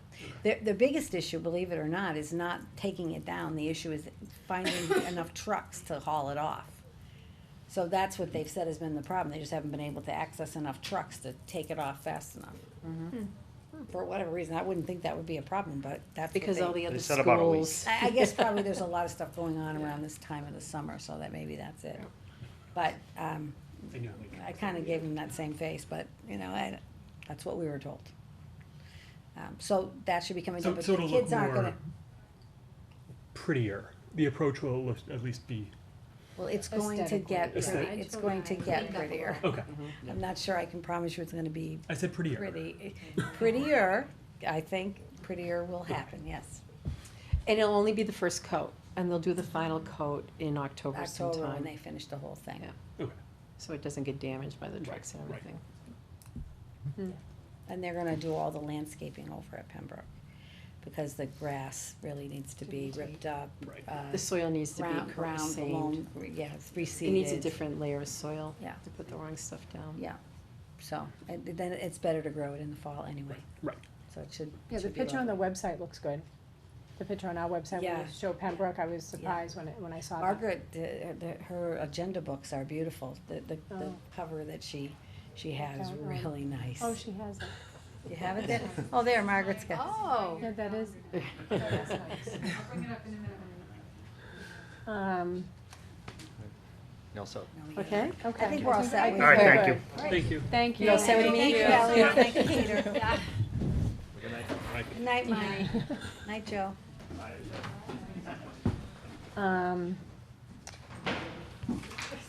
So let's see, we're out of Okay, here. so that's good. All right. So we have, I do want to talk about the top 500 Yeah. schools. I think that Yes. definitely needs to be brought up tonight. I want to thank Michelle Smith for sending me an email. I read it and I was so thrilled. So that was Yes. nice of her to let us know that on the Newsweek magazine has a top 500 high schools. Carol, in here you put 258. Are we 278? 278. Yeah, Oh, it's geez, 278. 278, sorry. I Trying to must move have us up 20. Transposed it. I must have transposed it wrong. No, but I went 278, you're right. through the 500 and Yeah, that there was. weren't many schools that were, No. you know, There are Newburyport 19 from was in there. Massachusetts, Yeah, and Newburyport. of the 19, we're number 12. that's wonderful. So, yeah, Yeah, according to that's wonderful. Newsweek, we're the, number 12 Yeah, I top don't school in exactly know how Massachusetts. they make those decisions, but, you know, they weigh Well, they had the whole they weigh criteria the on there. criteria and, It was very impressive, so I just wanna oh, I thank think everybody it's a that, great honor. Yes. that has a part in making that happen, which I Yeah, think, no, I I think is definitely, great. we need to put that up on our website, that's certainly sure. worth bragging For about. sure. Well, I think there's like a running tweet on the website, and that was on there. Yeah, maybe. Could be. Something with, yeah, it Learning how was. to tweet, Yeah, It's I on saw that. Facebook. That's great. thanks to Michael, Yeah, we're that's learning how to wonderful. tweet. And then how about the middle high school? So we don't the need to roof talk update? We about don't- that because we. Staffing had update. Plenty of discussion with that. So the staffing Staffing update update. I put in here, which is the most recent. As you see, we have a couple of paraprofessionals. Camille Early, who is our preschool secretary, has accepted another position. You know, it's sad to see her go. She's, got mixed feelings certainly, but this is a good professional opportunity for her. So, we're looking for a secretary that can do the preschool, but also work with Julie for part of their time. So actually Julie and Joan, and I'm not sure who else you had involved, but they have been interviewing people, and today they actually told me that they had a recommendation, so. Oh, great. We might be very close on, final decision on that, position. I wish Camille well. She was Yes, she's done a great Yeah, job when very she's nice. here, and Very warm and we welcoming. definitely will miss her. The social emotional teacher, we had a candidate, right down to the wire, but at the last minute, he received an offer for a position at the high school level in the community in which he lives. So, I had a chance to chat with him, I think he would have been a good fit, but, it didn't work out. So that position is still open. Well, there you go, there you go. I just haven't seen the hiring recommendation yet, so that is great news. That is great news. And Margaret, we still have the grade 3 long-term sub, or is that decision? hired. There you go. You hired? So we filled that. Other than that, Peter, Peter was looking for a .6 math teacher, which is no easy task. But what we've decided to do, after, looking at the schedule and Peter's staffing patterns, is, teachers are required to teach 5 classes, or usually teach 5 classes.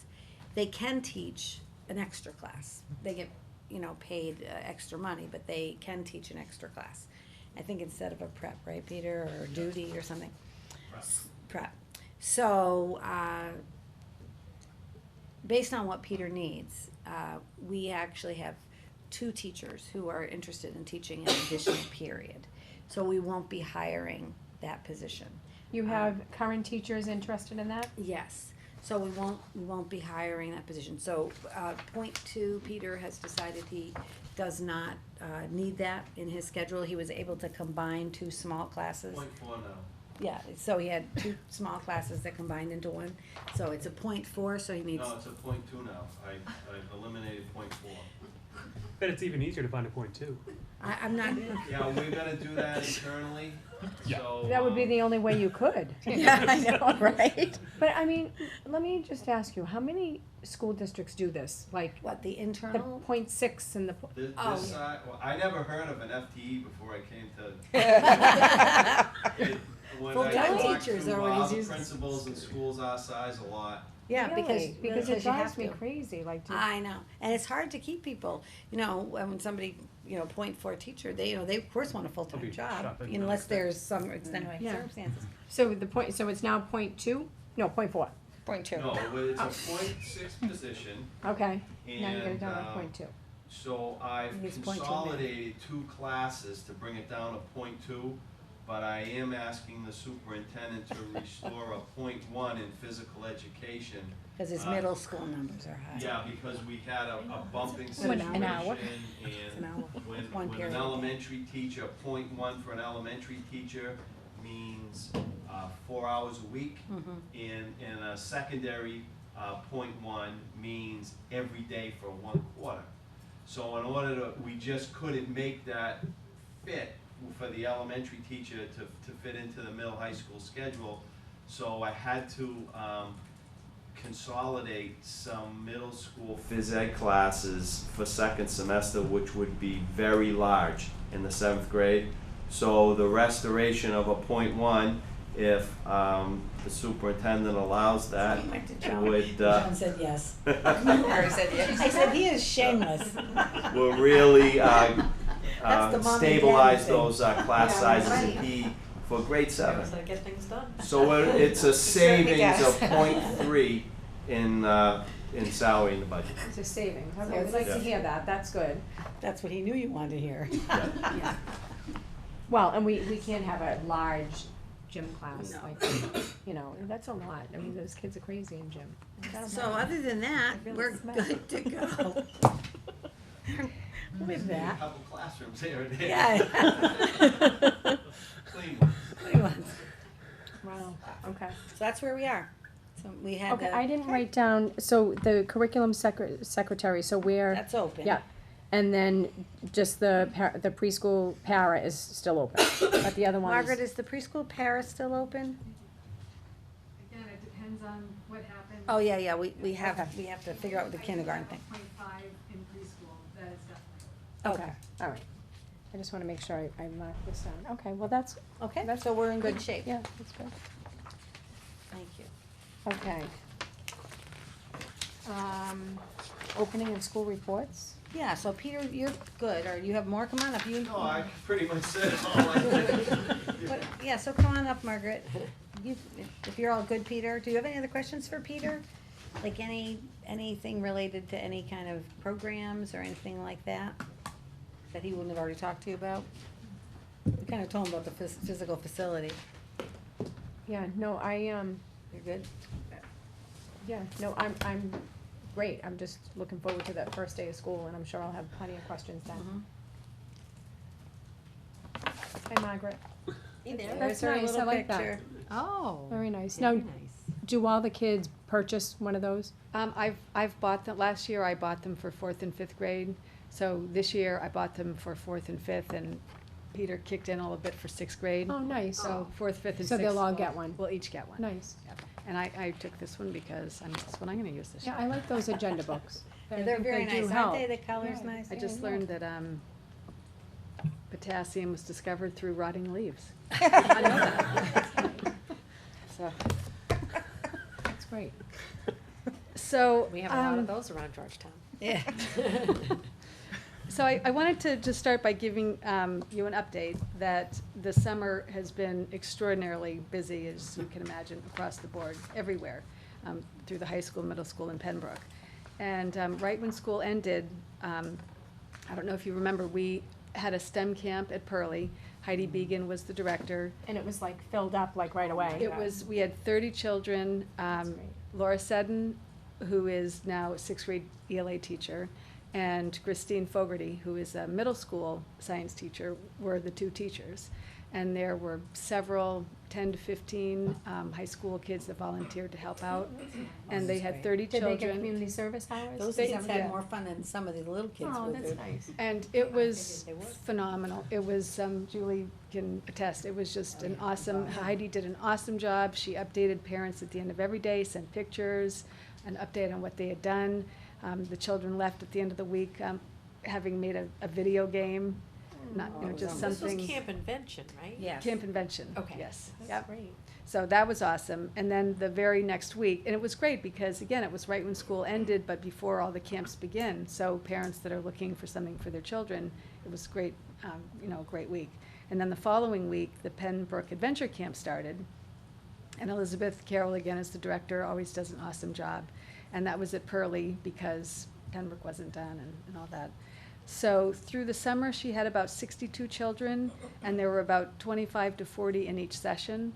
And they come on Tuesday, Wednesday, Thursday, and then every Thursday is a field trip, and they went all kinds of places. And how is that comparable to years past? I think that's about what it is in the 60s. Okay. They can come on a week-by-week basis, they don't have to sign up for the whole That's nice. summer, yeah. And then the Pearlie Pals is what we're calling the Littles again. That, again, and Donna can speak to that, that is, more for the ESY, but typicals are brought in, and that's always a successful camp also. So Pearlie was a very busy place this year.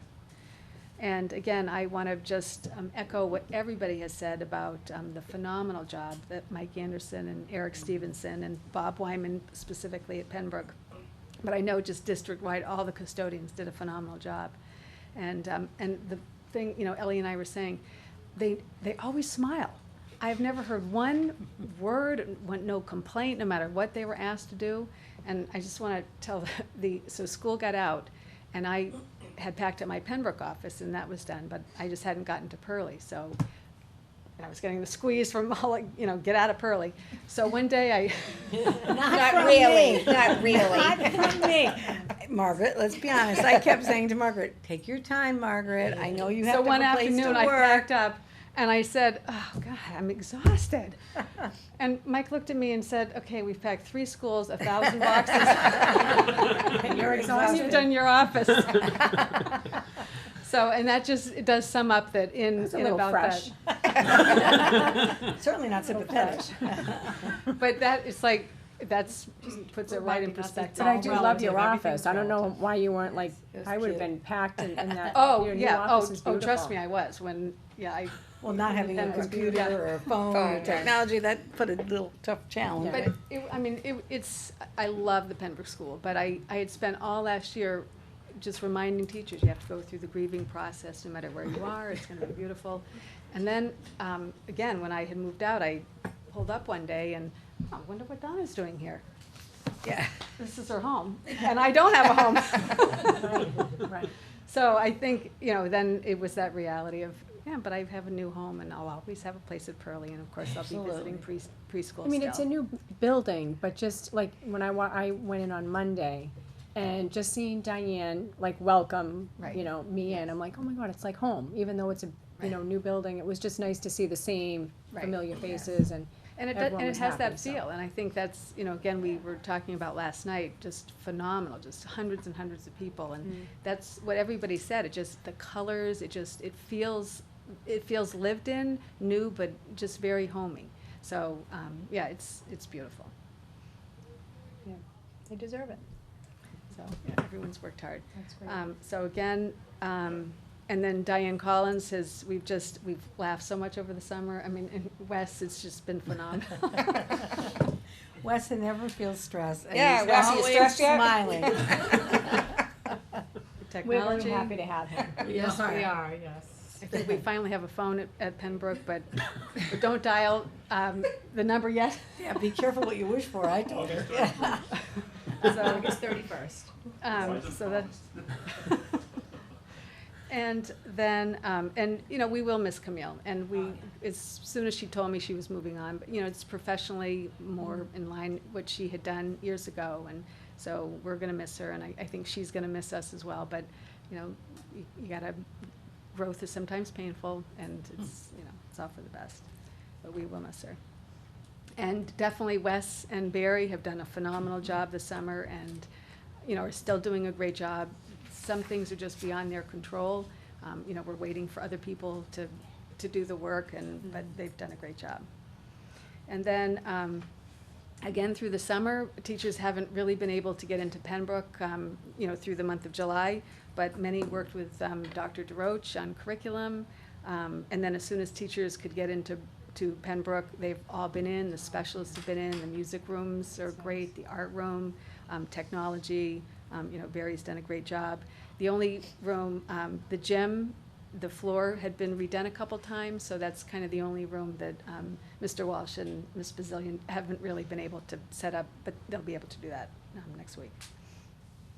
And then I do want to just say that we have talked a lot about the pedestrian traffic, so we will be sending out a Connect Ed that we would like the walkers to use the access road, and we'll probably move the crossing guard down to that crosswalk by the access road, and I'll make sure I send out a Connect Ed.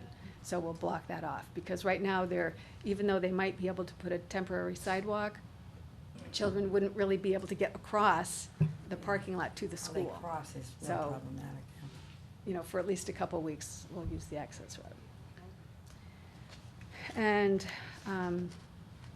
we talked about the new teachers, and then I just wanted to update you with numbers that Pembroke will start the year with 730 students, 94 in grade 1,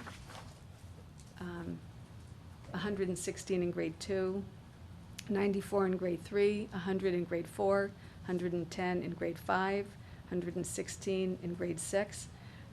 Mrs. Collins actually registered somebody last night at the open house. And then kindergarten, 100 and perhaps 101. So about, 730. And then pre-K has 93 children. And Ms. Markarian asked me, well, out of how many? How many spots does that leave open? But do you remember how complicated, I said I can't answer. There's no answer to that Tuesday, because. Thursday, Monday, Wednesday, Right. Friday, half day, full day. It just depends. So that's a good number.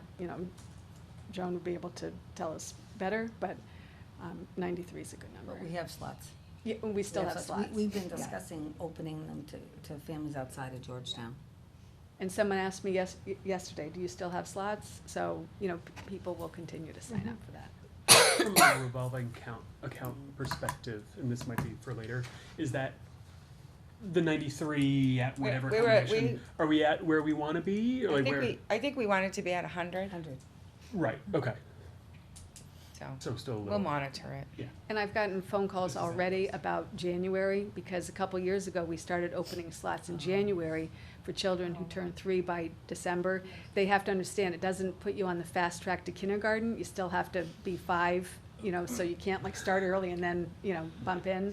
But many people have already asked about that, so we may get a couple more children in January. So those numbers seem pretty in line with our past.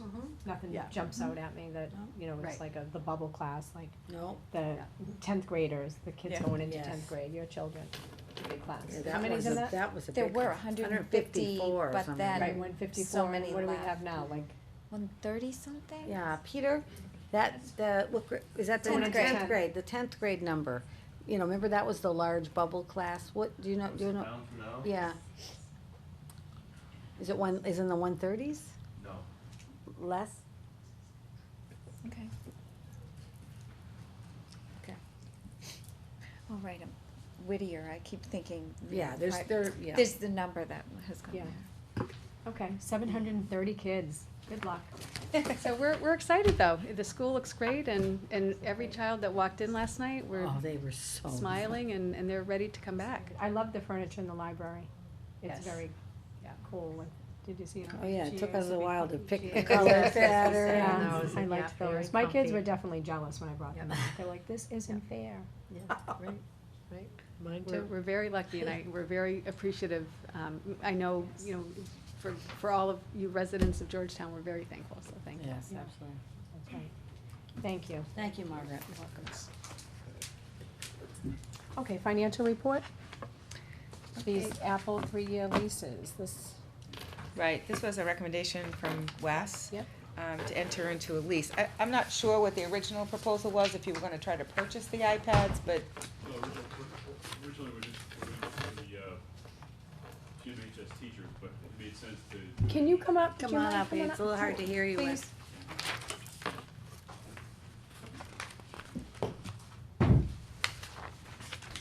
Okay. There you go. Okay, so originally we were doing it for just the GMHS teachers, so they have an iPad for when we go to one-to-one the following year. But we figured it made sense at the same time to do the administrators, it was just a little bit more. And we get to cover, Apple allowed us to cover it under Apple Care Plus, so that precludes us from having to buy insurance on them because that'll cover drops, breakage, and such on them. Oh, So, that's good. That yeah, sounds. so for each iPad, we have 2 breakages. Guys, they'll fix it as part of the. The 3-year. superintendent might need to get into that plan. We're gonna get our nice, Very good, we're gonna get our Barbie, you're nice correct. protective case, so that won't happen. So we also, Wes, we it also is, purchased it cases weighs for a it, too. ton. Yeah, Yeah. the case. But it's not gonna break. No, that one won't break, no.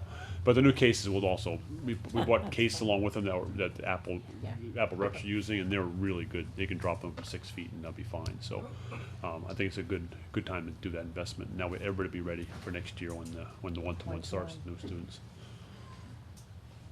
Okay, and we're transferring, Which ones are they? The iPad Air 2s. Are Yeah, we they? could- I just saw. I mean, it works out to like $700 a piece.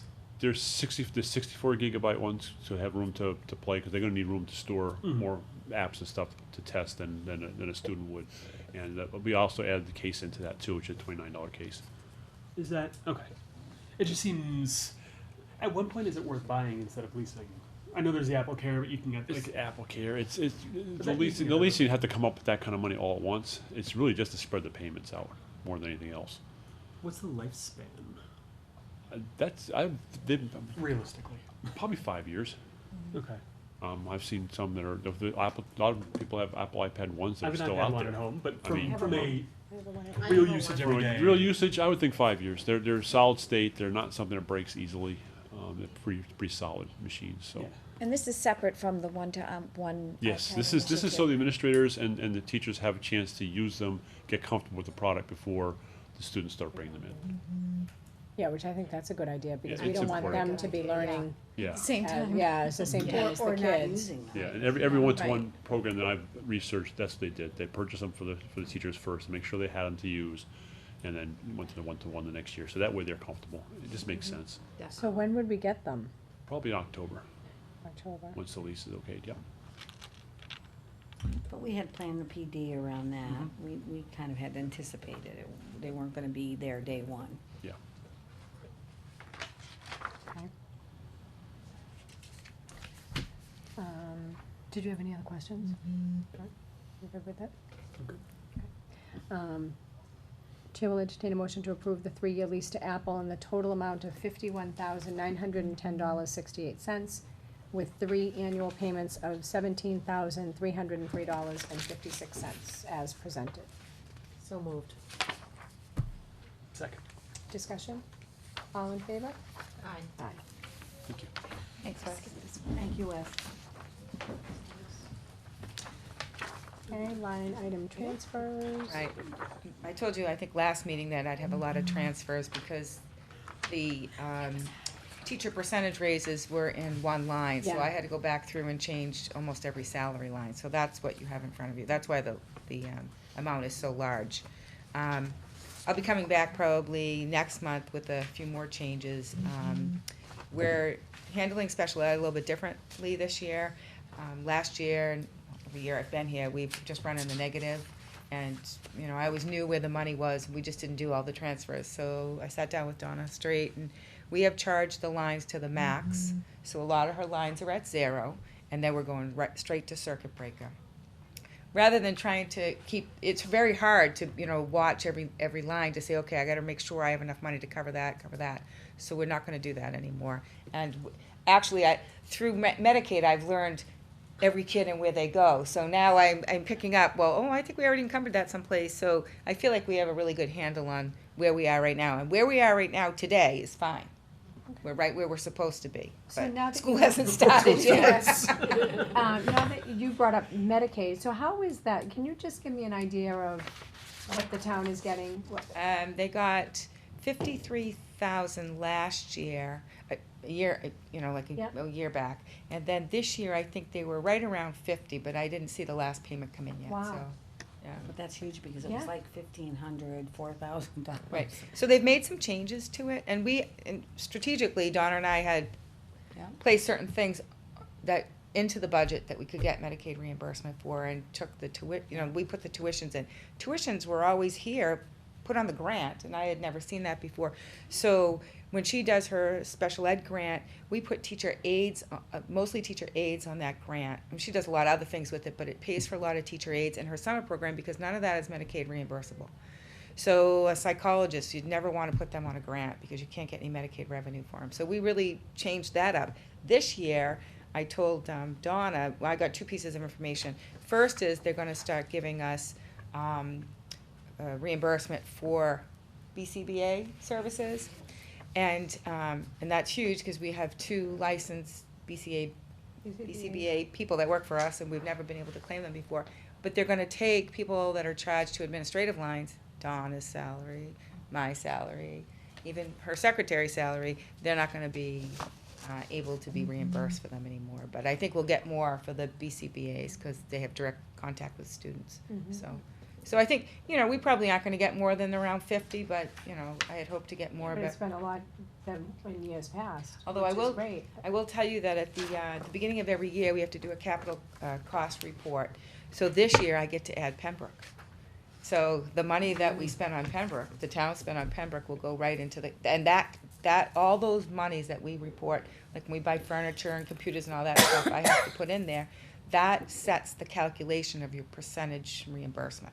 So it may go up, it won't go up, a whole lot, maybe we get up 4,000 or 5,000 more, so. That's great. But it's something we weren't getting, Sure. right? And it really, I think it's cumbersome on some of the teachers because they have to do logs and,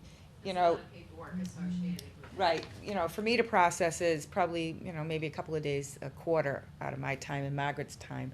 But I think it's more on the teachers. But they've been great because every person is thrown into, everybody that you can get reimbursement for, including me, they will generate random moment in time studies. They want to make sure, what did you work on today? Well, for me, never Medicaid, a couple of times a quarter.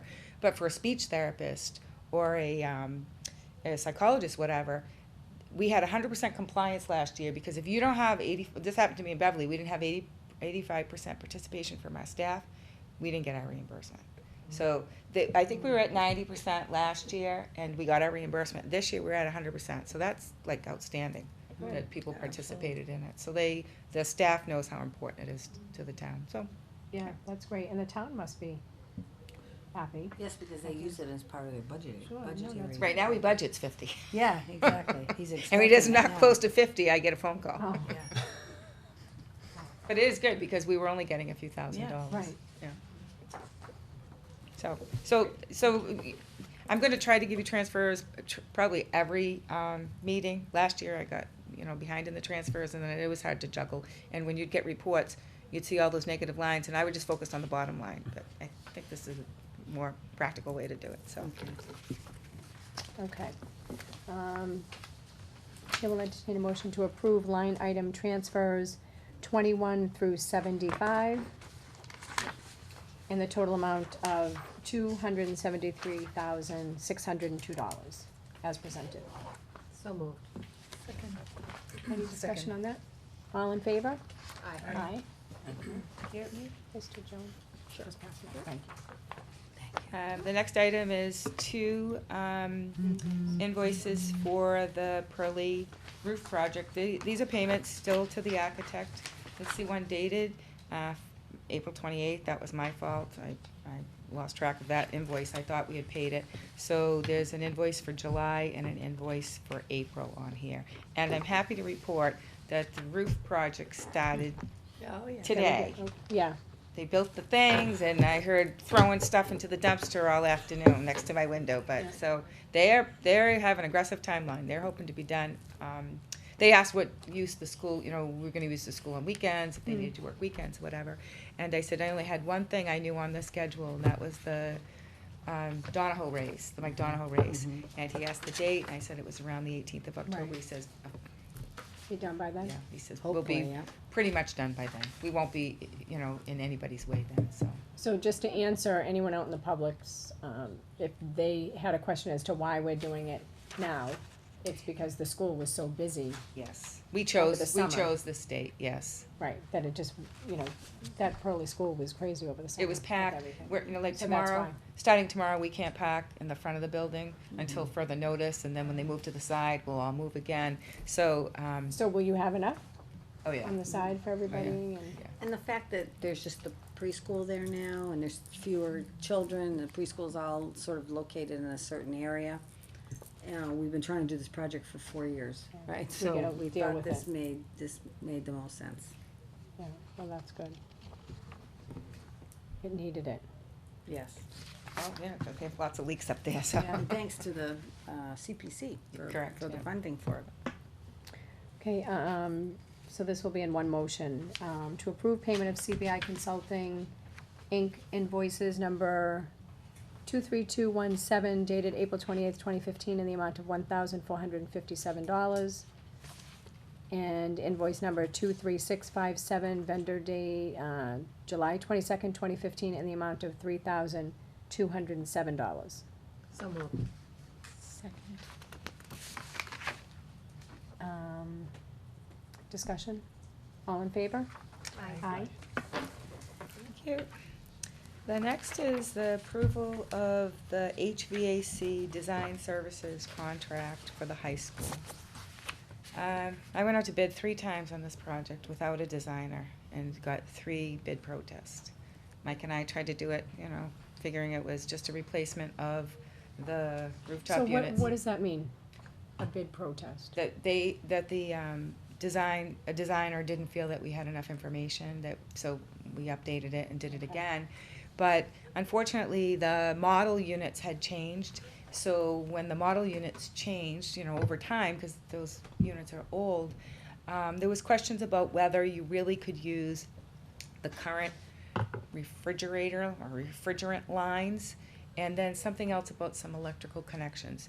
So I talked to Pat, the OPM, I talked to Mike Farrell and the town's attorney, and they suggested, you know what, you're better off to have a designer. If you're not familiar enough with it, and because it's 31 indoor and outdoor units, they felt that this was it was too much for us. You know, we're not engineers. Right. So we tried.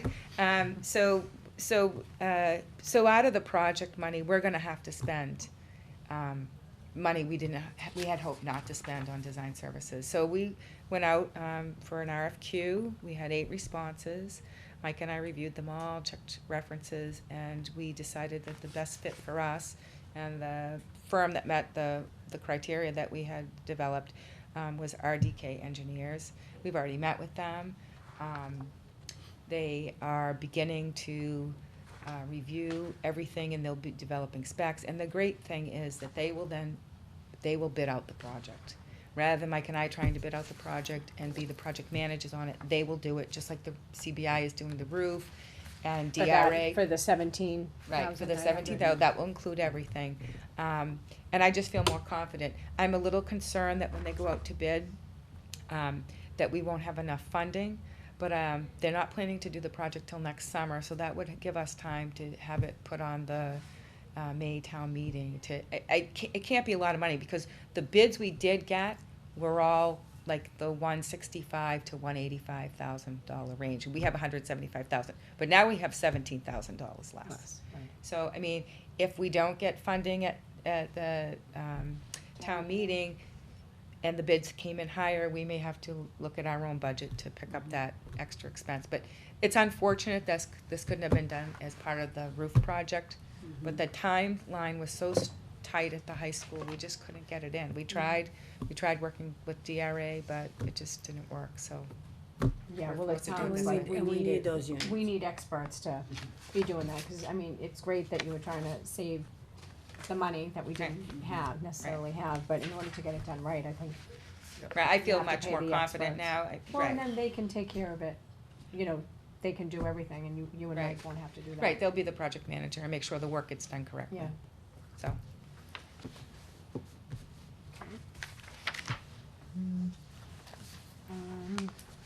Chair will entertain a motion to enter into a contract and award the HVAC replacement project, job with RDK Engineers in the amount of $17,900 as presented. So moved. Second. Discussion? All in favor? Aye. Thank you. We got good news on the kindergarten grant. We did get good news on the kindergarten grant. This is going to Joan? Yes, please. Yes, so, we got the kindergarten grant funded at the same level it was before, which I think really surprised everybody because the state allocation was actually less than what had been allocated in previous years overall. But they funded at the same level, and so, you know, we've been having some conversations, about, well, so should we use the grant funds, which we can afford almost three of the aides. If you remember in the budget, we put 3 aides in, assuming that if we needed some aides, 3 would be the best we could probably do. I sort of feel like we said if we got the kindergarten money, we'd restore the positions. You know, given the fact that because we're accepting the money, we have to do the gold assessment, which is a very extensive assessment. You know, it's a new, it's a new school, new programs. You know, my recommendation, and it's supported by the other members of the team, is that we use the grant funds to fund basically the 3 we can almost fund, and then use the additional funds in the budget that we had allocated, but not all of them. We actually won't use $10,860, which we would, maintain in the budget. That way, all of the kindergarten aides, will be, the positions will be restored. Now, I can't promise in the future the funding is safe, because they are redoing the foundation formula, and I think one of the things that's been discussed is that they're gonna maybe allocate a little bit more per student with the assumption that you're gonna allocate that money within your budget, for the aides if they're that important. Again, I don't know what the future holds, but for this budget year, for this, school year coming up, my recommendation is that we fund the 5 paraprofessionals and use the combination of the grant funds and money that we've already allocated in the budget. And the teachers must be thrilled. Well, we haven't talked to the teachers about it, I think they've been anxious and waiting to hear, but we haven't been able to really commit because it has been first it was the grant funds got restored, but then nobody could tell us how much that actually was. And then when they posted it, I think Margaret probably, as teachers have asked her, have told her, we did get some grant money and, we're really considering it. But we were debating, maybe we do 4 and not 5.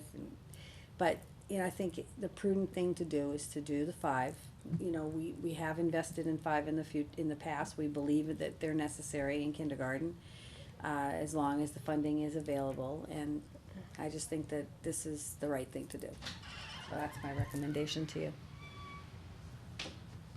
Well, I was happy to see that, Yes. that restored, especially with the amount that it was restored. I had a feeling it was gonna be with the information that we There get all the was time, but then so it was. much pressure put on the House and Senate and the governor. I've never seen anything like that. It really was, in the grand scheme of things, it wasn't that much money out of the state budget. But I didn't think it was gonna be that important to that many people. But people wrote to their legislators and senators and. I know, especially right, at that I- age, it just, the Yeah. teacher needs that. And, that our students, numbers look like I- they're gonna be 20, before anybody else moves in, so that and just the requirements of kindergarten today and what teachers are required to do. Absolutely. I think it's the right thing to And do. having to share and then figure out when they get the aid. Well, that's and- what would have you know, happened, yeah. That would have been It difficult, would have and been then the scheduled kids too, they need the continuity of the Yeah. teachers, Definitely. so I was happy to see that. Okay, the chair will entertain a motion to approve the funds for 5 full-time paraprofessionals, 3 from kindergarten grant and 2 from the FY16 budget. as recommended by the superintendent. So moved. Second. Discussion on that? All in favor? Aye. Thank you. That's good. Okay, subcommittee reports. Budget and finance, we have not met. Governance, We met, finally. Yay, we did And you're meet. gonna talk about the concussion We only got one thing discussed, but we met. Right, but it was, That was it a was a big big one. thing. It was, you know, yeah, it was a lot. You know, so the district currently has in place an old concussion policy. I know I've already spoken about this many meetings before. So we currently have a relatively outdated policy, and our goal is to replace it with the new updated one from Mass, which is no longer so new, but it is updated right now. We spoke with Chris DeFranco, and he had given us 3 recommendations to customize it to the Georgetown, to our school district, which we had done. And so that was the version that the governance committee just reviewed, the version with Chris DeFranco's recommendations. The governance committee then decided to make 3 more changes to it. So page 6, section, we just specified the non-contact sports for which impact testing is not required. However, if any parent or family would like their student athlete to take the impact testing, they certainly can. So those sports are golf, cross-country, and middle school track. The second change that we made was for school responsibilities. We just referred to the post-concussion action plan, return to academics, which the Health and Wellness Committee came up with last year, and so we just kind of included that as an exhibit in our policy. And the last change was, parent guardian responsibilities. We just added that the school district will not be held liable if a physician diagnoses a student concussion, which is not reported by the parent to the school nurse. And so, having incorporated all of those changes, that is what we have before us, and hopefully we'll be able to approve that policy. Finally. But if not, that's it's an okay. I mean, if you important- have yeah, questions, it's I an mean, important you know, we policy. certainly wanna hear all perspectives. But that's what we accomplished. Okay, great. Negotiations? No? We've not met. Public relations? We have, Not since the last meeting, I think, no. Okay. met. Actually, we didn't approve those minutes. We didn't approve the minutes. There were minutes in here, but that we didn't approve. Okay, can we approve them? Do you approve them? We'll do it next time. Okay, all right. I mean, I will just say that you had given us the district satisfaction survey results broken out by school, and I have started to look at those. Where is it? It's, oh yes, so I did break out something for the middle high school. But by our next meeting, I hope to have my whole Okay, analysis great. complete. Okay, and you'll share that with us. And of then. course we'll share. Thank you. Yes, yes. Okay, and the safety meeting, do we have a schedule on that yet? Do we know when we're gonna be? Well, we always meet the second Thursday. Is that what it is? Of the Second month, Thursday second of the Thursday. month, okay. CPAC have a meeting scheduled? Not that I'm aware of. So we are going to see, the chair of the CPAC is going to be coming here in October, Okay. right? Laura, that's the date that we Is that got? right? Did you tell me November? Or was it October? Yeah, it was later than we had hoped, but her schedule is extremely busy, so we appreciate her coming. But yeah, Do it we might know the actually be date? November. Is it? I'm not sure, I Okay. don't know. Yeah, I have We'll- emails, we'll but it find is out. sometime in November, so I look forward to, Yep. hearing from her.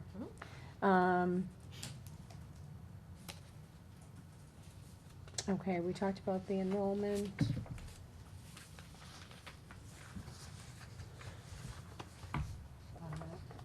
Okay, the Georgetown Middle High School open house date change, so now that the date of the first day of school has changed, we're gonna have to relook at that date. And get that information out as soon as possible. So do Yeah. you have a, I appreciate you changing the date, because when I went to put it in, I went and put the school committee meetings in, and I'm like, why is the Georgetown Middle High know. School open house that day? So I appreciate you changing it, so now it will have to be changed again, so we'll just wait. Which is fine, because For the that. school building committee is meeting on the 8th. Oh, it is? Mm-hmm. Okay, so, okay. so you're gonna look at that, Peter, and see if I have a date? Well, that would be the first day of school, right? Yeah. So I'm glad you changed it again. That wouldn't work. That wouldn't work. Right. Definitely not. But it'll be ready. That's right. Okay, and at our last meeting, More we ready. wanted to review the, CREST, the funding for CREST. Right, yes, the Crest is going to create a new capital plan. Right. Capital improvement fund. To ensure the timely repair and replacement of aging facilities. And I hope you all had a chance to look through this, and did you have any questions? The question that I had, and it is something that I think you Where is mentioned it? last time, was essentially, if I remember correctly, they had a surplus for this year and wanted to essentially capture that surplus and fund the capital plan. Yes. Which I guess I still do, even after reading all of this, I have an issue with it, because I feel like surpluses are great, but it means that to some degree we were overcharged. And it's nice to, capital planning is absolutely important, and I'm sure that the buildings and all the things that they want to do in the plan are important. But that should be part of a plan, not, hey, we had a good year, so we can, we sort of overbuild everyone, so we can. Well, their enrollment went up beyond what they expected as well. I mean, it wasn't, so they had a lot of new students. So I'm sure a lot of the surplus came from that. I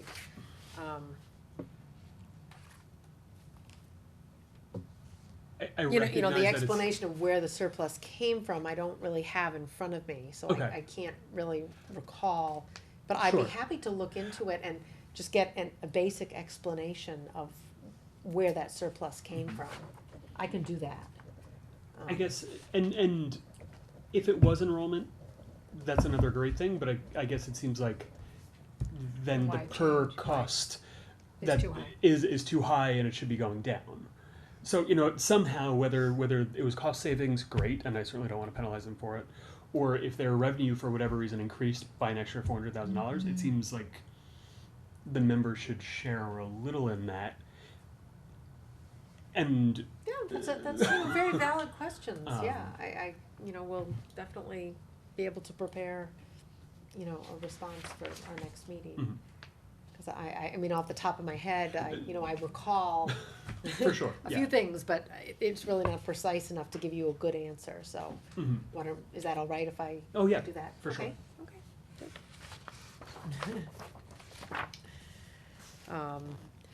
however, I mean, I am still very impressed with their long-term planning. That they've got their immediate needs right here, years 2 to 5, years 5 to 10. They have a responsible plan of what to do with those, that needs to change if new factors come into play. For sure. Because they will, it will. I mean, this is, not written in stone, it's a plan, it's not, Right. especially years 5 to 10. But just to have an idea in their mind of where they're going, I laud them for that. I think that's great. So we tabled this at the last meeting. Yes. What is the time frame that they need to have an approval? As soon as possible. Yeah, exactly. Because they need to begin a new budget year. Okay, so could Michael maybe contact someone and speak about his concerns rather than, What do you think would be best? what do you think I would be best? How would I you like- certainly can. I feel like I remember it was as soon as possible, and now might almost be too late from their time schedule. Yeah, I got an email from Laurie, the administrative assistant, and I told her that I was expecting a vote tonight, so not Well, that you is- have to, but they're asking. I mean, your question about you know, the surplus and where it comes from and what it's, you know, what it's composed of is somewhat separate from, is it a good idea to have It a is. capital Yeah. plan? you know? Well, No, they're asking you to to support join- that right. plan. yeah, I guess, Right. I think the plan, without knowing the details of their operation, I think the plan is wonderful. I don't know that them having a very good year, in large part financed by the collaborative membership, is the appropriate way to fund such a plan. From being a paying member of the collaborative. And what would you say to that, Carol? Yeah, I understand, you know, a lot of times, you know, we have the same questions, kind of like, well, why is it so, yeah, we'll look at what it costs us and we'll say, why is it so much? And then we see they're able to do things that we can't do because they actually have a built-in, source of funds. We But don't have a high enrollment from our school. From from Clack, our we don't community. have a high enrollment. This right. year. So have we thought about, relooking, you know, taking a look and seeing if it is something that we want to Or some continue? membership, yeah. Remind me how much That's the something membership I is? can, I wanna say it's $18,000 or something, it's I not thought it a, was closer to 10, but I don't yeah, really know. it's not a, it's Making not a blanket. huge Oh, for for the us it initial is, almost. investment. Who pays Well, that, Donna I mean, Straight? if you, Yeah, but the issue is really what the programs cost, right? If we didn't have So we wanna make undergrad. sure that it's competitive, right? I mean, there are some programs, they have expanded their programs, which are great, like for example, ELL, they have an ELL program.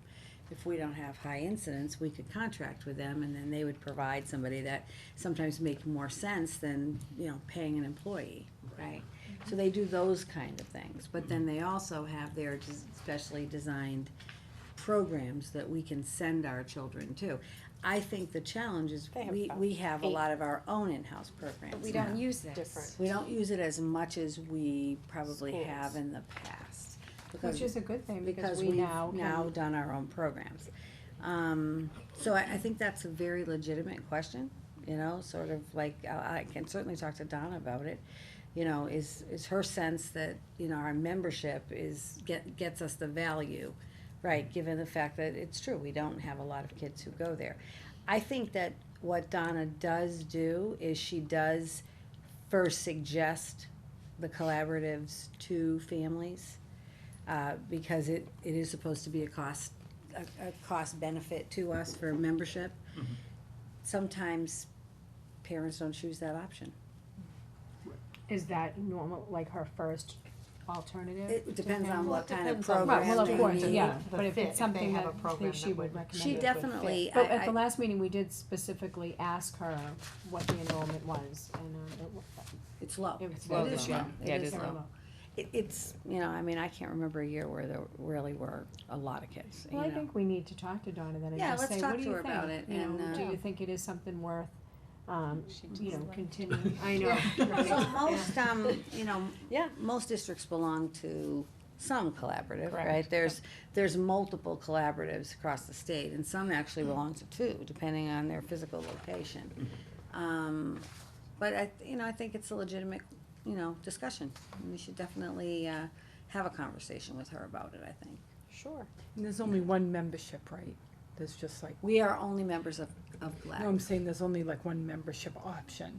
I'm still trying to understand it all. Oh, right, but- like Not it's like not like they levels have of little tiers and Right. things. no, Right. no, Like, no, there's no it's just, tiering, you just yeah. become a Basic member. Okay. But then the thought behind it is you become a member, and then what you pay is less than a district who wants to send children to Crest and is not a member. Right. Right. That's like, So you that's can the, still send, yep, Yep. yeah. There's a Even if lot you're of, not- New you're not a Hampshire member. districts Oh. because of their location in Methuen. But you And just we, don't get and the we have kids discount. at the You North don't Shore get the discount. Yeah. North Shore But if you don't Consortium. use it that Collaborative, much, because There's they the had this, initial yeah, they had this payment. specific Yeah. program for a little Yeah. one I'll time. probably, so- Right. and the, still a savings. That's the goal. Well, that's the thing, even though you get a discount if you're not paying the membership, it's probably still a savings if our know? enrollment remains low. Now, if we think it's gonna be high in the future, Right. then you probably wanna be a member. Yeah, so I think we should look at I the mean, they're cost definitely benefit adding analysis. more communities. Yeah. We saw that, That's you know. something maybe we could look at in budget and finance. Mhm. We'll have Donna come to a meeting and talk about that. That's Okay. probably. So how should we deal with this then? I mean, I think you're sort of in a position, you're members of the collaborative, you're on the board, you probably need to, you probably need to approve the capital plan as one of the members. To allow And them then to move to forward. move forward, and then just, we'll make sure we get our answers. Cause I agree with Michael, it's kinda like, well, that they're telling you where their funding source is coming from, which are we is getting all the of bang us. for the buck? And then we That's have what to we need decide to- whether we're getting the bang for the buck. Yeah. Well, let's have a budget and finance meeting soon and have, Yeah, that would be let's like one discuss of the that. first Yeah. things that we can talk about. Yep. But I do hate to hold them up on it. Yeah. Yeah, I don't think that would be a great idea. If you, approve of the plan per se. Right. Not how it's being funded, but the plan per se. So I'll throw out a motion. So are those two different things, to approve the plan and then approve, so, In my view, it is. Yeah. Well, we're budget- I mean, members of the it, yeah, we're budget members was of it now, approved. And so. Right, I mean, This was to allow them to increase their capital budget to 650. Right. And then what I remember from last time was then to allocate the surplus from last year into that Right, six they're gonna fifty. start, So I think they're gonna start it out with the surplus Right. from last year, and then every year they're gonna put $100,000 into it. That's Right. their commitment. And so the motion was They're getting that to 100,000 approve it to be 650. Yes. Is all that we're approving. We're That's not all you're approving the approving. value You're of the not- plan. that's or- right. Not Or to what they're exceed, doing right. with it, That's but a it's good not, point, it's not Michael. to exceed. Yeah, Right. that's a very important point. Okay, so I'm gonna throw out the motion. Okay. To approve the establishment of a capital reserve fund not to exceed $650,000 balance for the implementation of the capital plan projects at Crest Collaborative. So moved. Second. Discussion?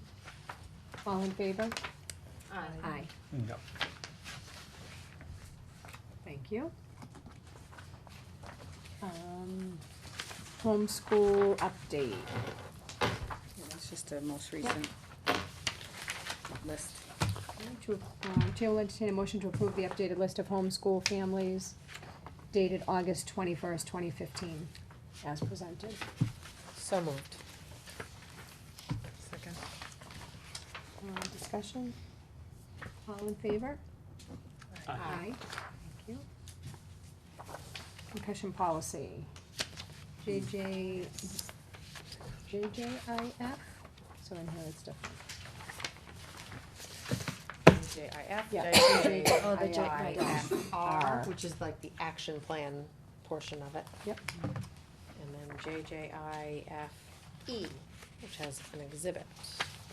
That I appreciate you doing so much work on this, and I know the families of athletes in town, because it is, appreciate this as well, Oh, because thank it you. isn't Thank you. anything to, It's a it very just seems, serious it is a very injury, serious and it injury, and it's been happens, on the news so often, and it's, all of our student athletes, I mean, Yeah. really are at risk, so we have to create as safe an environment as we can for them. right, and it looks, And, I mean, this you know, really policy. covers everything, I'm reading it, I'm saying, wow. I looked at other districts' concussion policy, and it's definitely not as in-depth. Right. So I So, yeah, appreciate some that. of them don't even have a policy, which I I haven't personally come think is across any. irresponsible, but. I Yeah, found well, four. it's definitely I can't think of not them off the top of my head, but I like found this. four that have none. So, I appreciate that. The chair will entertain a motion to approve the revised versions of policy JJIF, JJIFR, and JJIFE. So moved. Second. Discussion? All in favor? Aye. Yes, yes, yes. Thank you. Okay, and then, district website. Yesterday, they were down, it was down yesterday, the computer? our We've been website. having some problems I- with I was- email. I went to go school supply shopping and I was on my phone and the website came up, but I couldn't get the page for the middle high school, the school supply list, and I was one of those frustrated parents. I'm like, what do we do now? So I just kind of went with, Transitions, right? yeah, I just went by every box, every bin, and got That was one of one of them. everything. But it looks great. It's coming. It's close. We met last week with a bunch of administrators, kind of orientation more than anything, and it's a matter of Wes doing some work on the internet side, and then it'll be close to ready to go. So is it gonna launch September 1st or September 8th? It's a plus or minus. It'll be early September. September 8th. Yeah, so we want to make Okay. sure that it's once Wes has to transfer over IP addresses and make sure that it's working before it Well, we have to becomes get the a site. network Well, yeah. working. So yeah, it's gonna be Yeah. in early September. Great. Thank you for all the time Wonderful. that you're Yes. putting into Yeah, that, yes, because put a it's lot of something we time into need it. and, you And he's know. determined we're gonna tweet. Everyone's gonna tweet. Except for Joan. Joan doesn't. Oh, I'm gonna tweet. He's gonna tweet. I'm on Twitter. We're all in this together. Yes. Yeah, that's exciting though, I I think can that's barely great. do email. It's all right, Suzanne, we're not giving up on you. You can be a passive tweeter if you like, until you're ready to be active. Okay. Okay, we have an athletic donation. Yes, we do. Partners for Georgetown Football, $4,500, which is so generous. Wow. They do a lot of work. Great. Now that I'm Amazing. a parent of a football player, Suzanne and I, where I'm seeing how, you know, it's amazing the work that they do, and I really appreciate it, because, this sport just. I'm donating it's- bubble it's- wrap. Gonna put it, lace them with bubble wrap, yeah, it's just an expensive sport, but the parents that, are on this committee are just so dedicated to Committed, this very program. committed. So I think it's really neat. And the kids have safe equipment, that's The just helmet's number being one. donated number one, Yep. and then to get the shoulder pads, just. Yeah, I know your husband handed me Dominic's new helmet, and he, you know, it had the tag on it, and then he got the shoulder pad, brand new, they're beautiful. I know. So it just makes you feel so much more relaxed, as much as relaxed you can be, that much sending him onto that field, but, yeah, it was nice to see that, and the kids appreciate it too. Yeah, absolutely. They just need now new practice jerseys. When he took it home, I'm like, what is this? You can really see the number. The number was peeling off, but we'll get to that. So we appreciate the donation from the Partners for Georgetown Football. So we will gladly accept their $4,500 donation from the Partners for Georgetown Football, which will be used towards the purchase of new shoulder pads. So thank you very much. That was my motion. So moved? So moved. So moved. Discussion on it? No. Okay, great. All in favor? Aye. Aye. I did, before I wanted to close the meeting, I meant to mention this at the beginning of the evening. I just wanted to quickly talk about a trip that I had just recently had the pleasure of going on, to Cooperstown, New York. I just have to mention these, 13 boys that attended this trip to Dreams Park in Cooperstown, New York, with 3, coaches.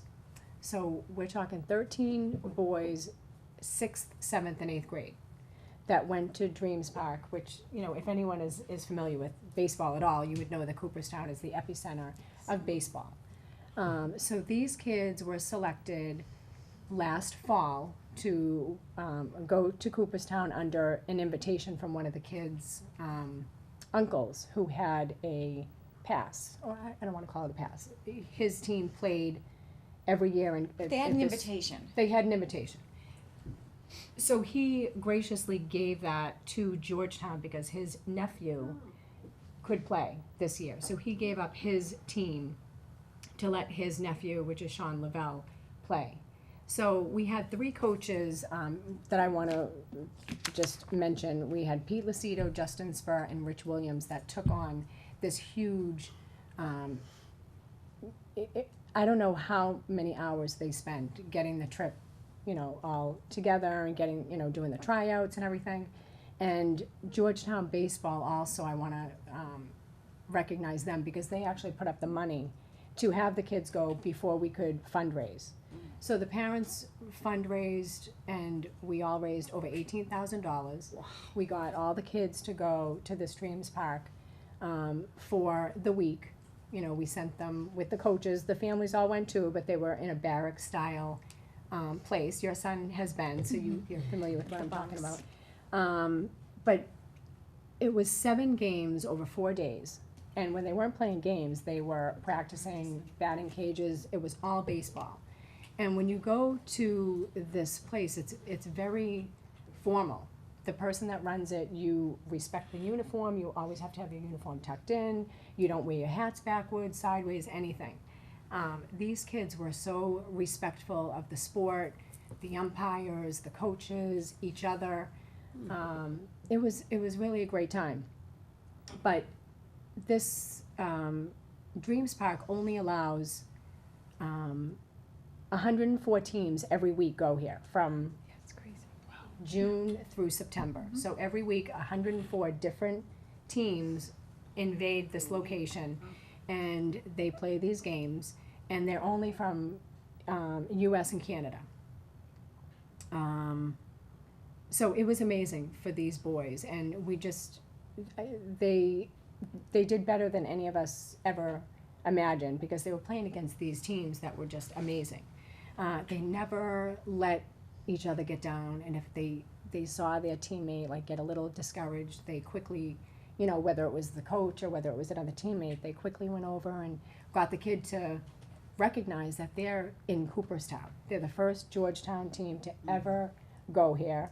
It's a 3 to 4 year waiting list for the kids to go. So I don't even know if, you know, if we'll ever be able to. I know we have filled out the paperwork to do that because these coaches were so committed. So I just want to recognize the boys, if I could just say each of their names and just tell them how proud I was. And I know even going into Dunkin' Donuts the other day, a dad stopped me and he said, "Did I see something about your son in Cooperstown?" And he said, "I would love to go to Cooperstown. Did those boys know how lucky they were?" And I said, "You know what, at the end of the week, I think they did. They did." It's a privilege. It is a privilege. But they deserved it because they were phenomenal and the coaches were phenomenal. So I just want to say the players' names: Garrett Sedgwick, Shane Williams, Sean Lavelle, Jack Lucido, Justin Zolkowski, Nick Gaeta, Cam Martin, Dom Linares, Teddy Donahue, Aiden Spur, Ian Kantorski, Eric Wing, and Colin Nally. So those were the first Cooperstown team of Georgetown kids, and they all got a ball that said that. And the kids did great. So I just want to recognize all those kids. There's a great article in the paper too. I saw that. And thanks yeah, to the that's great. coaches too, because they did a fabulous job, and the parents too. I mean, to raise that much That's a money in lot. that Right. short of a time, so. That's great. Good Thank you, boys. Okay, so at this time, I think we're done with our regular meeting. There is a need for executive session. So at 9:45, I would like to adjourn the open meeting.